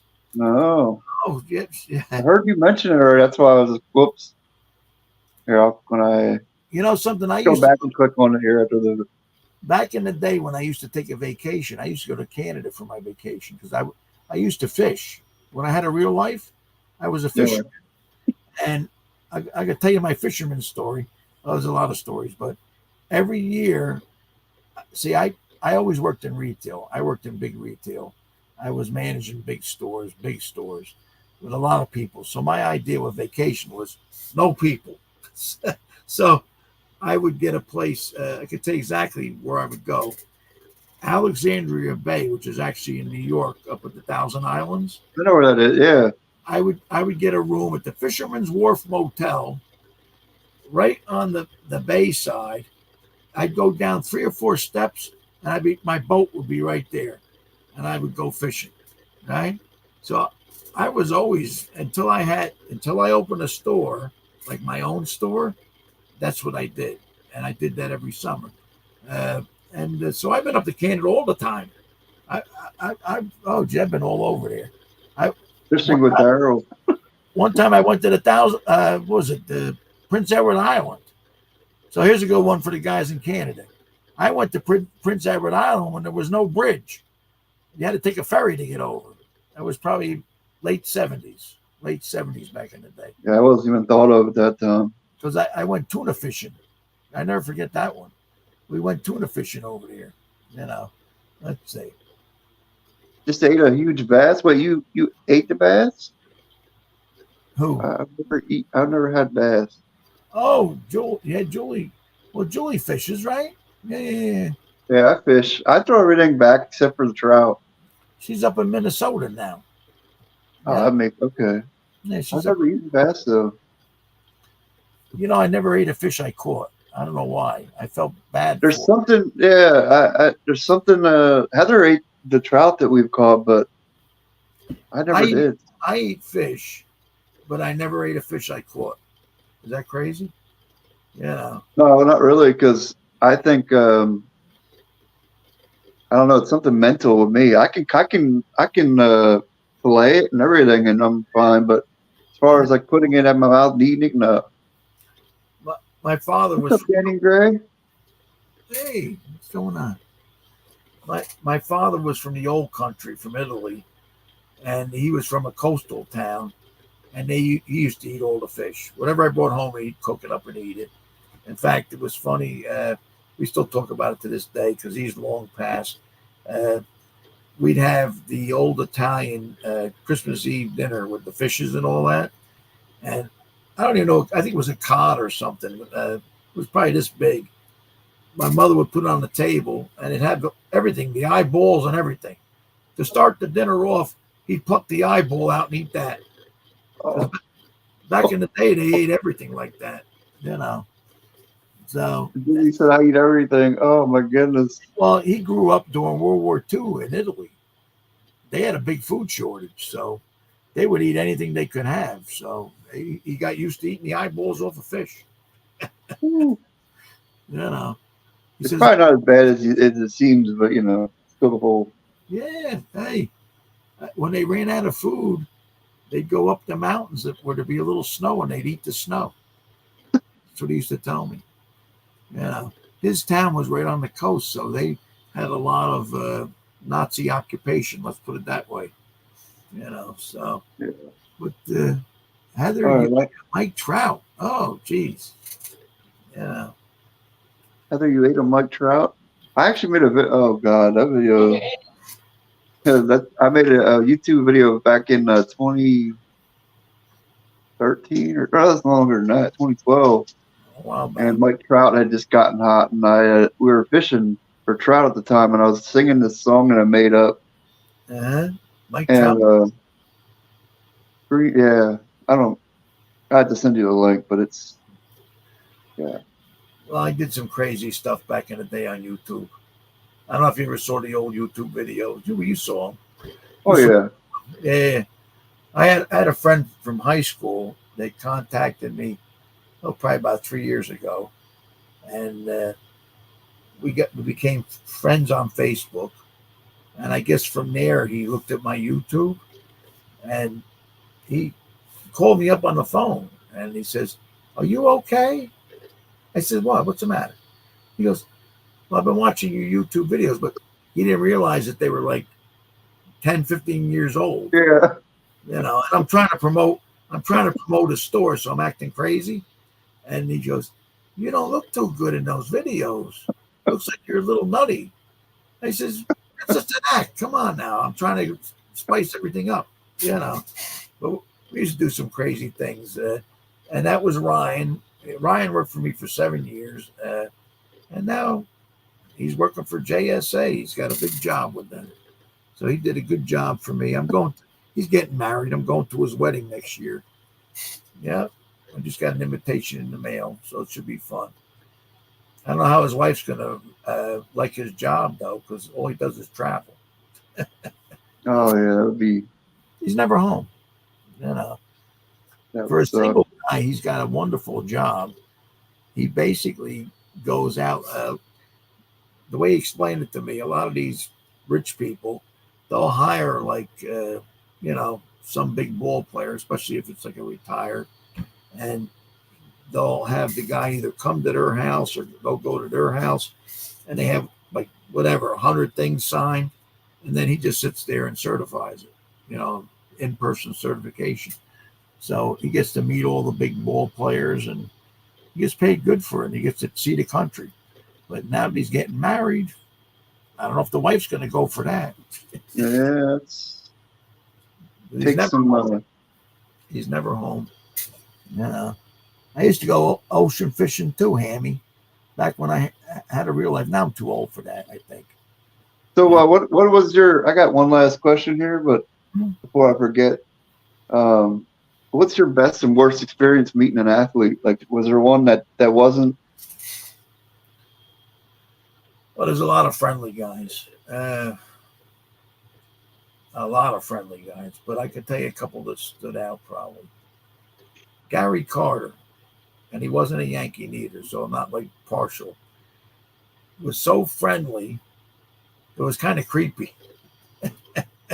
So, Oh, okay, I got you. but he was one of the most friendly guys. I can tell you that Yeah, much. You know, he was really friendly. A lot of guys. You know, I got along good with Oscar Gamble. I don't know if you remember Oscar Gamble. yeah. Well, I Uh, remember the name, but yeah, I mean, we're talking. I mean, he's passed away. The worst experience I had was Joe Pepitone, and I never met him up until that point. And I'm Italian, he's Italian, so I mean, he took over pretty much for Mantle at first base as a Yankee, and I liked him because he was Italian, he was a Yankee, and all that. So I don't want to say I idolized him, but I liked him. I thought, yeah, but then I met him, and a buddy of mine did a show. It wasn't well. It was more like a dinner with 10 Yankees, and the Yankees would be at the dinner, and they all made a speech and they all autographed stuff, and he had not sold out on the tickets, and he needed to raise some more money. So I gave him the idea of doing an autograph room before the show because he had to put them all up at this hotel for the night, and they were all getting there early. And I figured they got like 4 hours downtime, so let them come in for a half hour and sign a few autographs. So Pepitone gave us a hard time. I never forget that. I don't want to go into the whole story because it's a long story, but it got to the point where I thought he was going to hit me. That's how nasty. wow, That's how nasty he was, and that would have been a big mistake for him because I'm an ex-AAU wrestler, so I know a little bit about hand-to-hand combat. So I'm holding actually a couple dozen baseballs in my hand when he's getting ready to pretty much almost slug me, over nothing because he was mad that he had to sign autographs, complete asshole.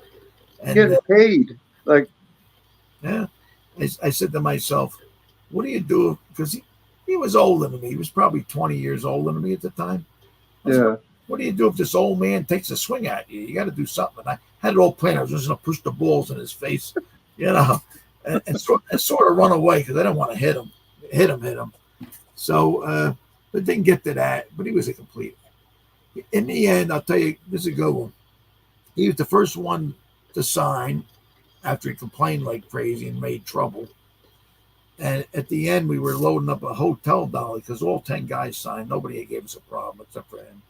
So when you loaded the stuff on the hotel dolly, his stuff was on the bottom because he was the first one to sign. We're getting ready to roll the dolly up to the room in order to go to the dinner, which was in another venue. And he comes running in.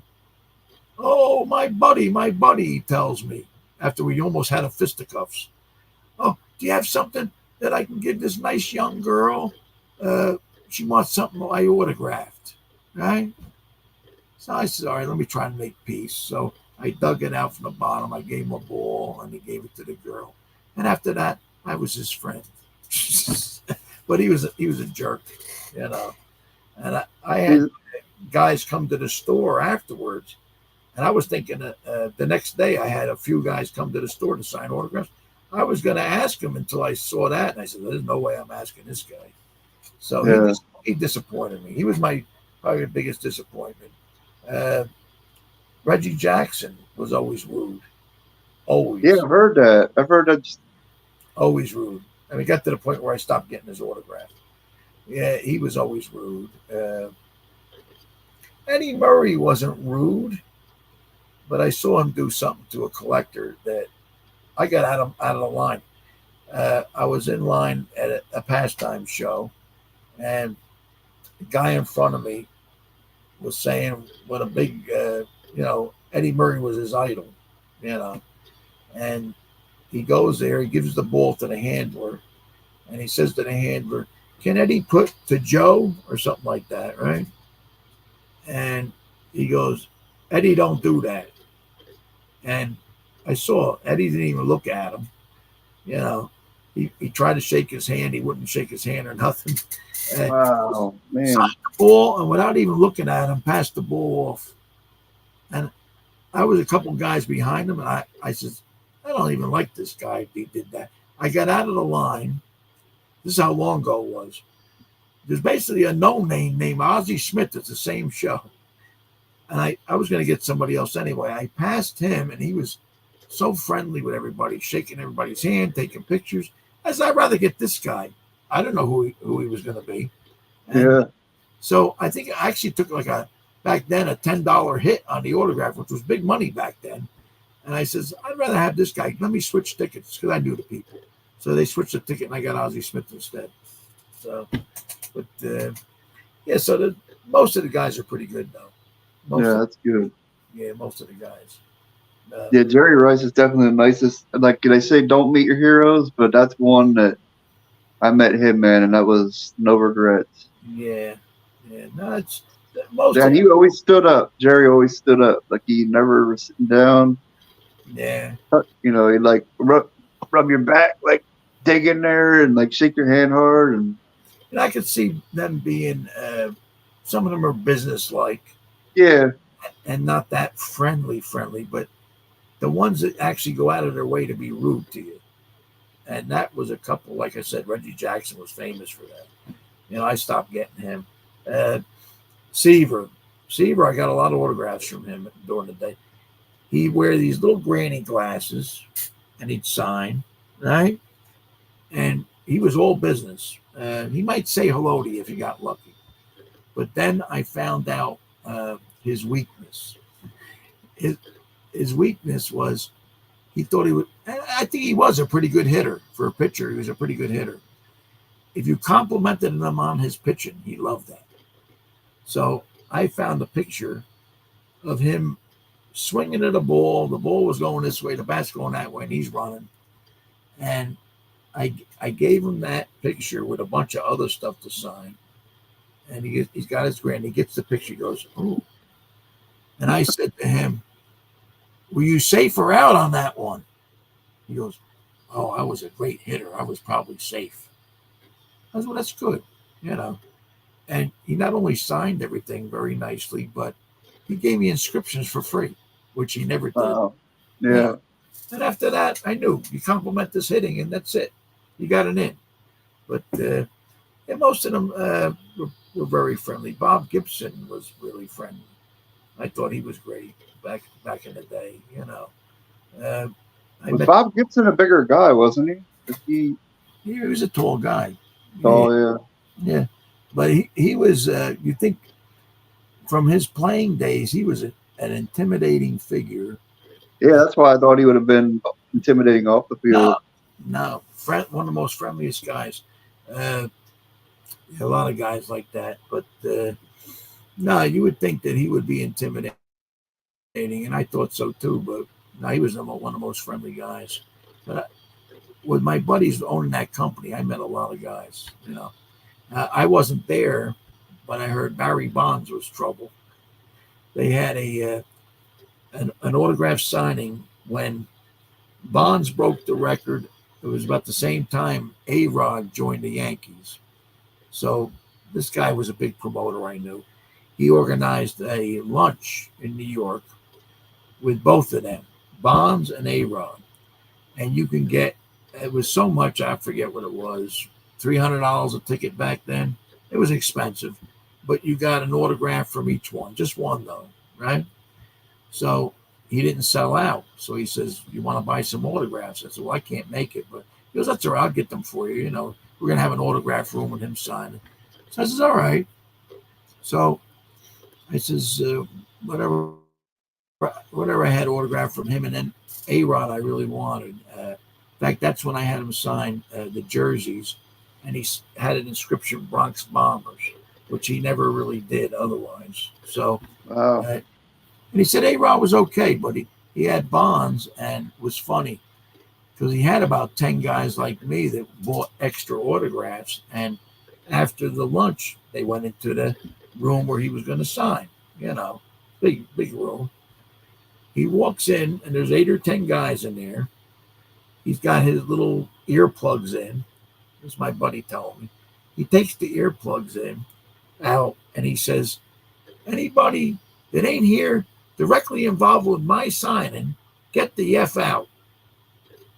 So what are you going to do? You don't want to mess up the guy's gig. So the guy's room. So there's the guy, the handler, who gives him the stuff to sign. And then my buddy, who's the promoter, he's sort of ushering the guys out to make peace. He comes back in and he takes out his ear things and he goes, "And who the F are you?" He says to my buddy, the promoter. He says, "I'm the guy paying your paycheck." He goes, "You can stay." And he put his things back in. And at least he signed his things in. But he was a jerk too. Yeah, I've heard a lot of horror stories about Barry Bonds as well. So I wasn't there, but then I heard stories that if he's drinking, if he's got a little bit of booze in him, he's okay. So, because they had up here in New York the writers' dinner every year, and he was getting some kind of award, and my buddy always went to that. He goes, "Oh, he gave me this, he gave me that." I said, "Yeah. How many drinks did he have?" He goes, "Oh, yeah, he was kind of soused. So when he drinks, he's all right." Oh, wrestling stories. Oh my God. There's a million of them. I don't know if Steve wants to hear a wrestling story. Oh, I'm a huge wrestling fan. Oh, geez. Oh boy. There's quite a. You might have to bring that back for another night. Yeah. Look, if I start telling wrestling stories, we're going to go another hour. But I'm a huge wrestling fan. Okay. Well, I was an AAU wrestler till I was 26, and then I got talked into working for a completely local association back in the day, and I probably was with them till I was about 32, 33. And then I got hurt, but we didn't wrestle all the time. We had different jobs we do. But I've told a couple of the stories. I didn't know Gorgeous George. I got a picture of him, but I didn't know him. I'm not that old, But that was back in the day. I had a lot of friends. I had. I don't know, do you ever see the wrestling reunion picture, Steve? I don't know if I still got it around. We had a reunion. Oh, geez, back in the late 90s. I don't know if I can find it. I don't know if I can find it. But I do now, Jay's Mix. I didn't. Yeah, in one of the we had a reunion of our association back in the day. I think it was the late 90s at the Holiday Inn in Newark, and we had a lot of guys from the WWF in our association. Like we'd always have, it seemed the Samoans would be there, Honky Tonk Man, Greg the Hammer Valentine, Bam Bam Bigelow, and we would bring them in as headliners, for our card. We used to do most of the shows at Dunn Sports Arena in Elizabeth, which is basically like a big college gym type of thing. And it was a lot of fun. But we had our reunion in the 90s, and I can tell you it's a shame.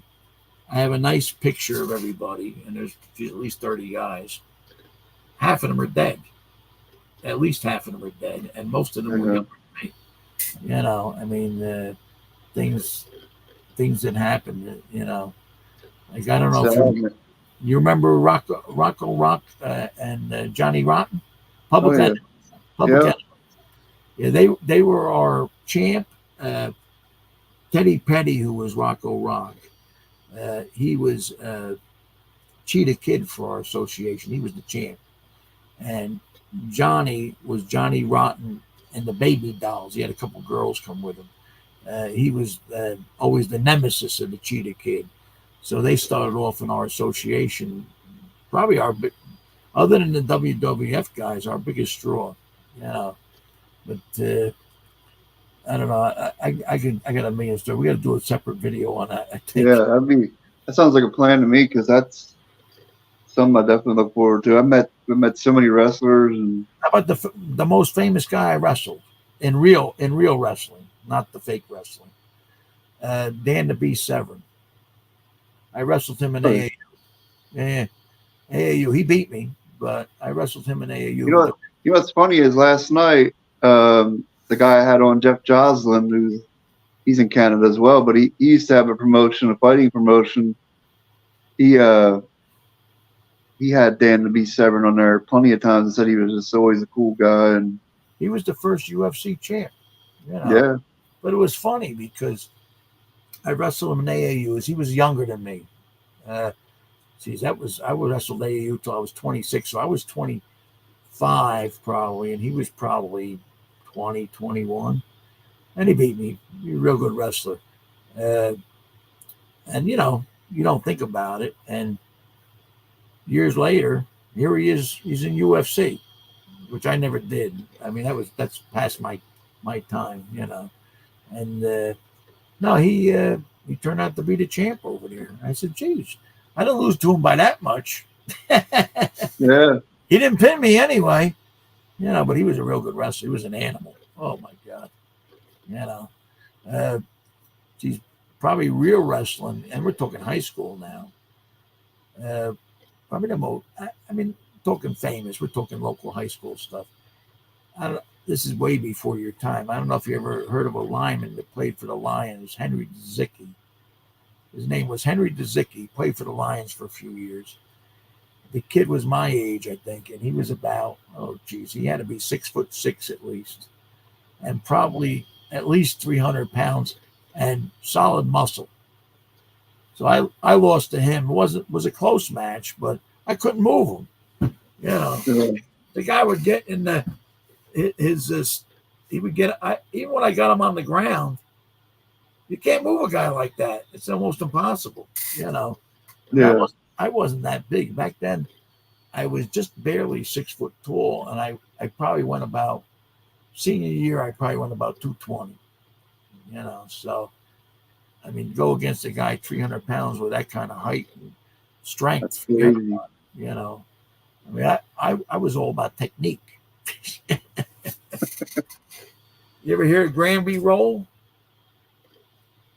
In wrestling, the Granby Roll. Well, I don't know if you know. In real wrestling, there's an escape called the sit out. Well, is it like kind of like I think I know what you're talking about, but it's a sit out. You basically, it is what it is. You sit out. Well, there's also an extra thing, which a lot of lightweights did. It was called a Granby roll, and it's basically you sit out and then you roll on your neck and end up over here somewhere, and you sort of reverse the hold. You know, a sit out is basically an escape. With a sit out with the Granby roll, you're basically reversing them, sort of. Okay. If it works out well. Well, I was one of the few heavyweights that did that. So, and that's how I did a lot of technique. I wasn't that big. I wrestled back then. High school, they had 198, and then they had heavyweight. Now I understand they got like 220 or 260 or something like that. So, I think the sophomore year I was 205, and I was wrestling guys 320 pounds. So, and sometimes winning. Okay. Yeah, I'd win some. Yeah. But it was fun, you know. Oh, sport car ripping teachers here. Watch out. Oh man, I haven't even. I'll tell you what, I've been so bad with the comments tonight. I apologize, everybody. It's hard to watch them. What I want, a Kaboom or a Yankee World Series or a Jet Super Bowl? Well, I've already got a Kaboom, even though I didn't pull one. So I would, you know something? Jet Super Bowl?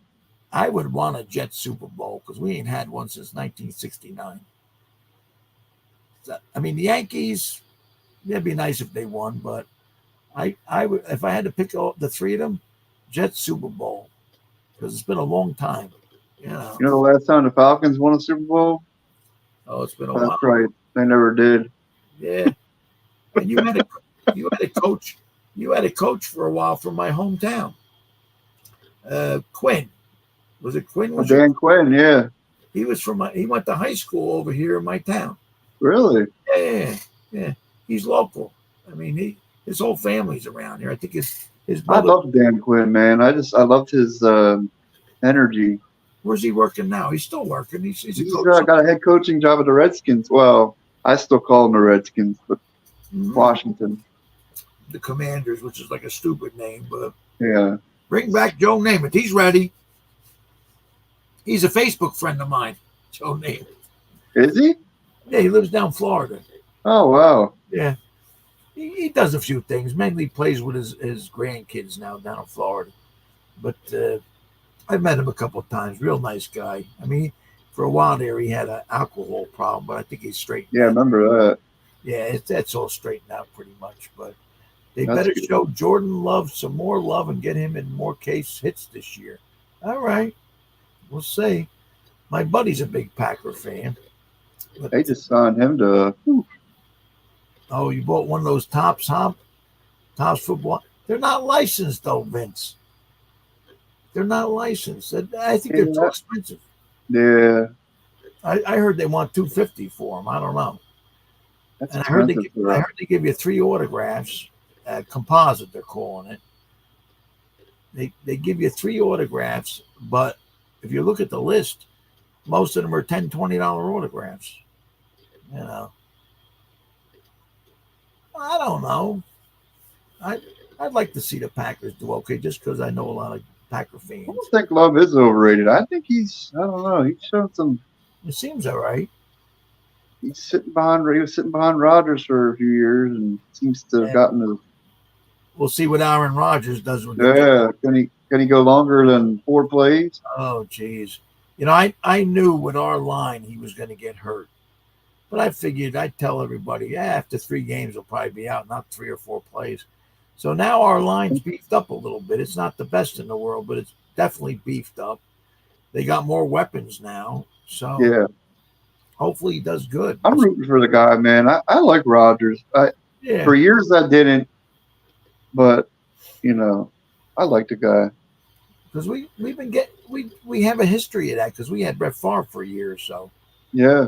and you don't hear much about Brett Favre. I guess he got in a little bit of trouble or But you something. hear about the whole thing in Mississippi with him.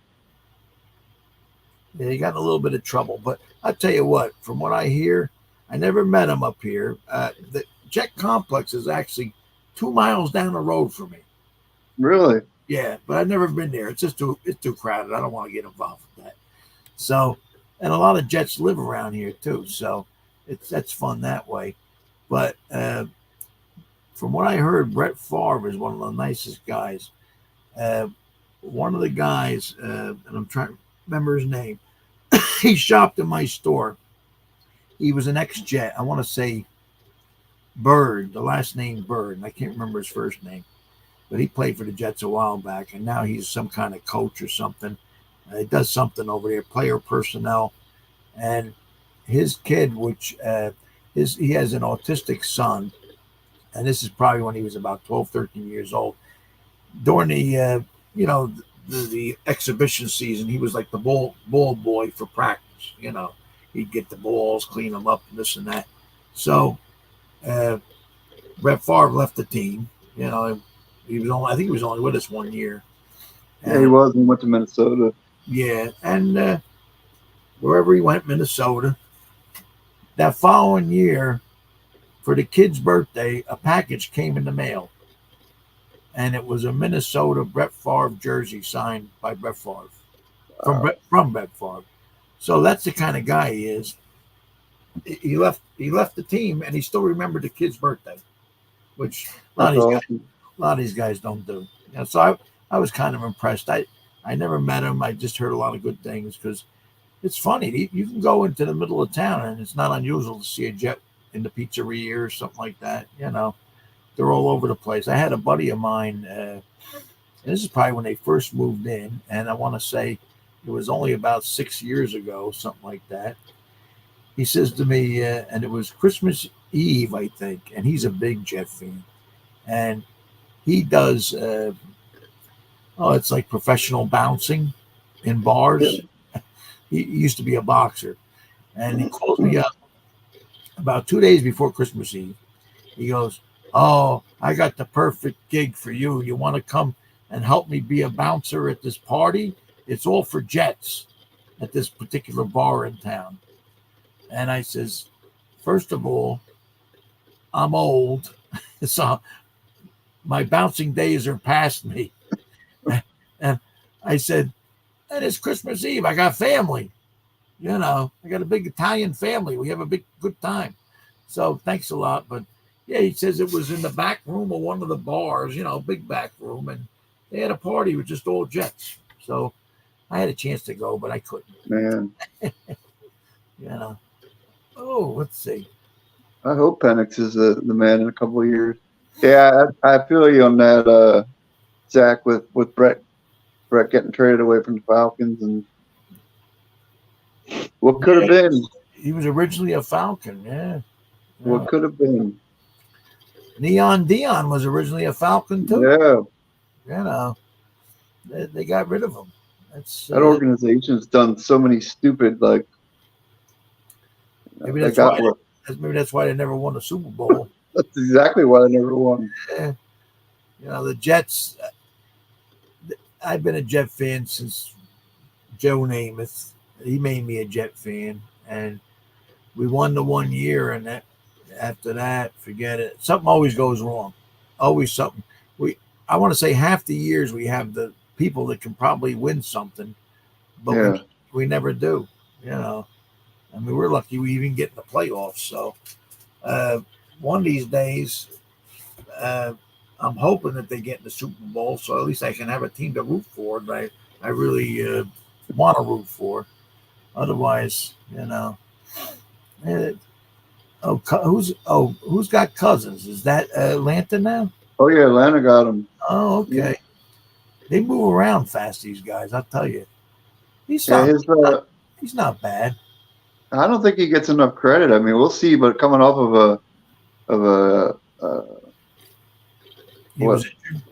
Achilles injury, that torn Achilles. Yeah, same thing Aaron Rodgers is coming off of. So we'll see. But technology's come a long way. You got to watch out for Zach Wilson. Where'd he end up with? I want to say, is he backing up Baker Mayfield? I forget. I can't remember. I can't remember. Yeah, I know he got signed, but or did he get traded? I don't know if he got traded or they just got rid of him. I think they got rid of him. Yeah, I think so too. He wasn't that bad, I thought. No, I mean he was running for his life most of the time. So I thought he did okay, but they blamed it on him they should have blamed it on the management. You don't hire an older quarterback that can't run and then have no line for him. Yeah. They have a lousy line, So instead of blaming themselves, they blame Zach Wilson. That's what I think. I felt bad for the kid. But he's a young kid running for his life, and he could get a shot. The way it works these days with quarterbacks, most of them get hurt and the other guy comes in. There's not a lot of quarterbacks that play the whole season anymore. Broncos, that's right. Oh, he's with the Broncos now? Oh, he's definitely got a shot in the Broncos, so you never know. Who's the starter on the Broncos? I'm trying to remember. I have no idea. Russell Wilson's gone. Yeah, he's in Pittsburgh. Yeah. Who's the starter it's going to be for the Broncos? I can't remember. Watch Zach Wilson win the Super Bowl. Hey, crazier things have happened. You never know. I think he's Bo Nix will win the starting job. Okay. Well, that's right. You did get Bo Nix. Mm-hmm. Well, like I said, an injury away.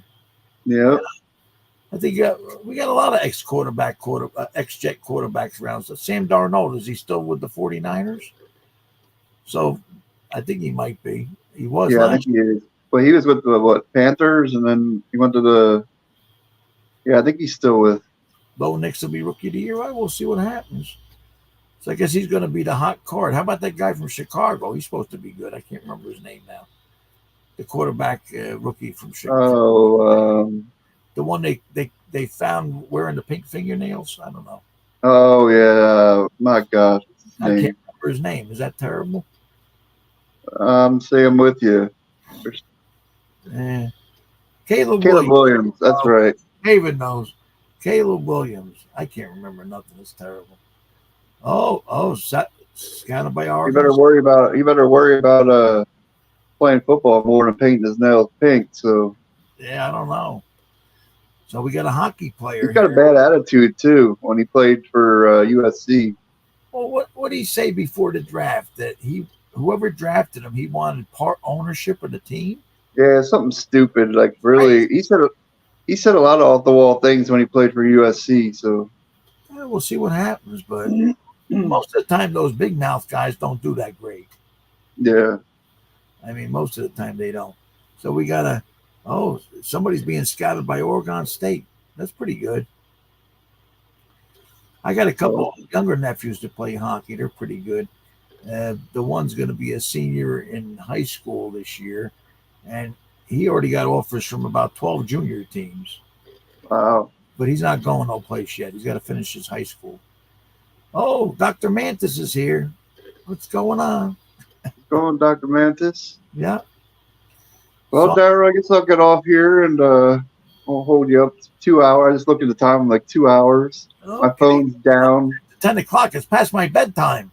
I'm But old. Darryl, I appreciate you coming on and man, it was a lot of fun. I'm just sitting back listening. Like it's like I don't even have to write questions down, Well, I but appreciate you it'd asking. be awesome to get you back on here and get some wrestling stories and All right. We could do a wrestling themed show. yeah, You heck know, yeah, man. I got to find a couple pictures. I got a couple pictures floating around.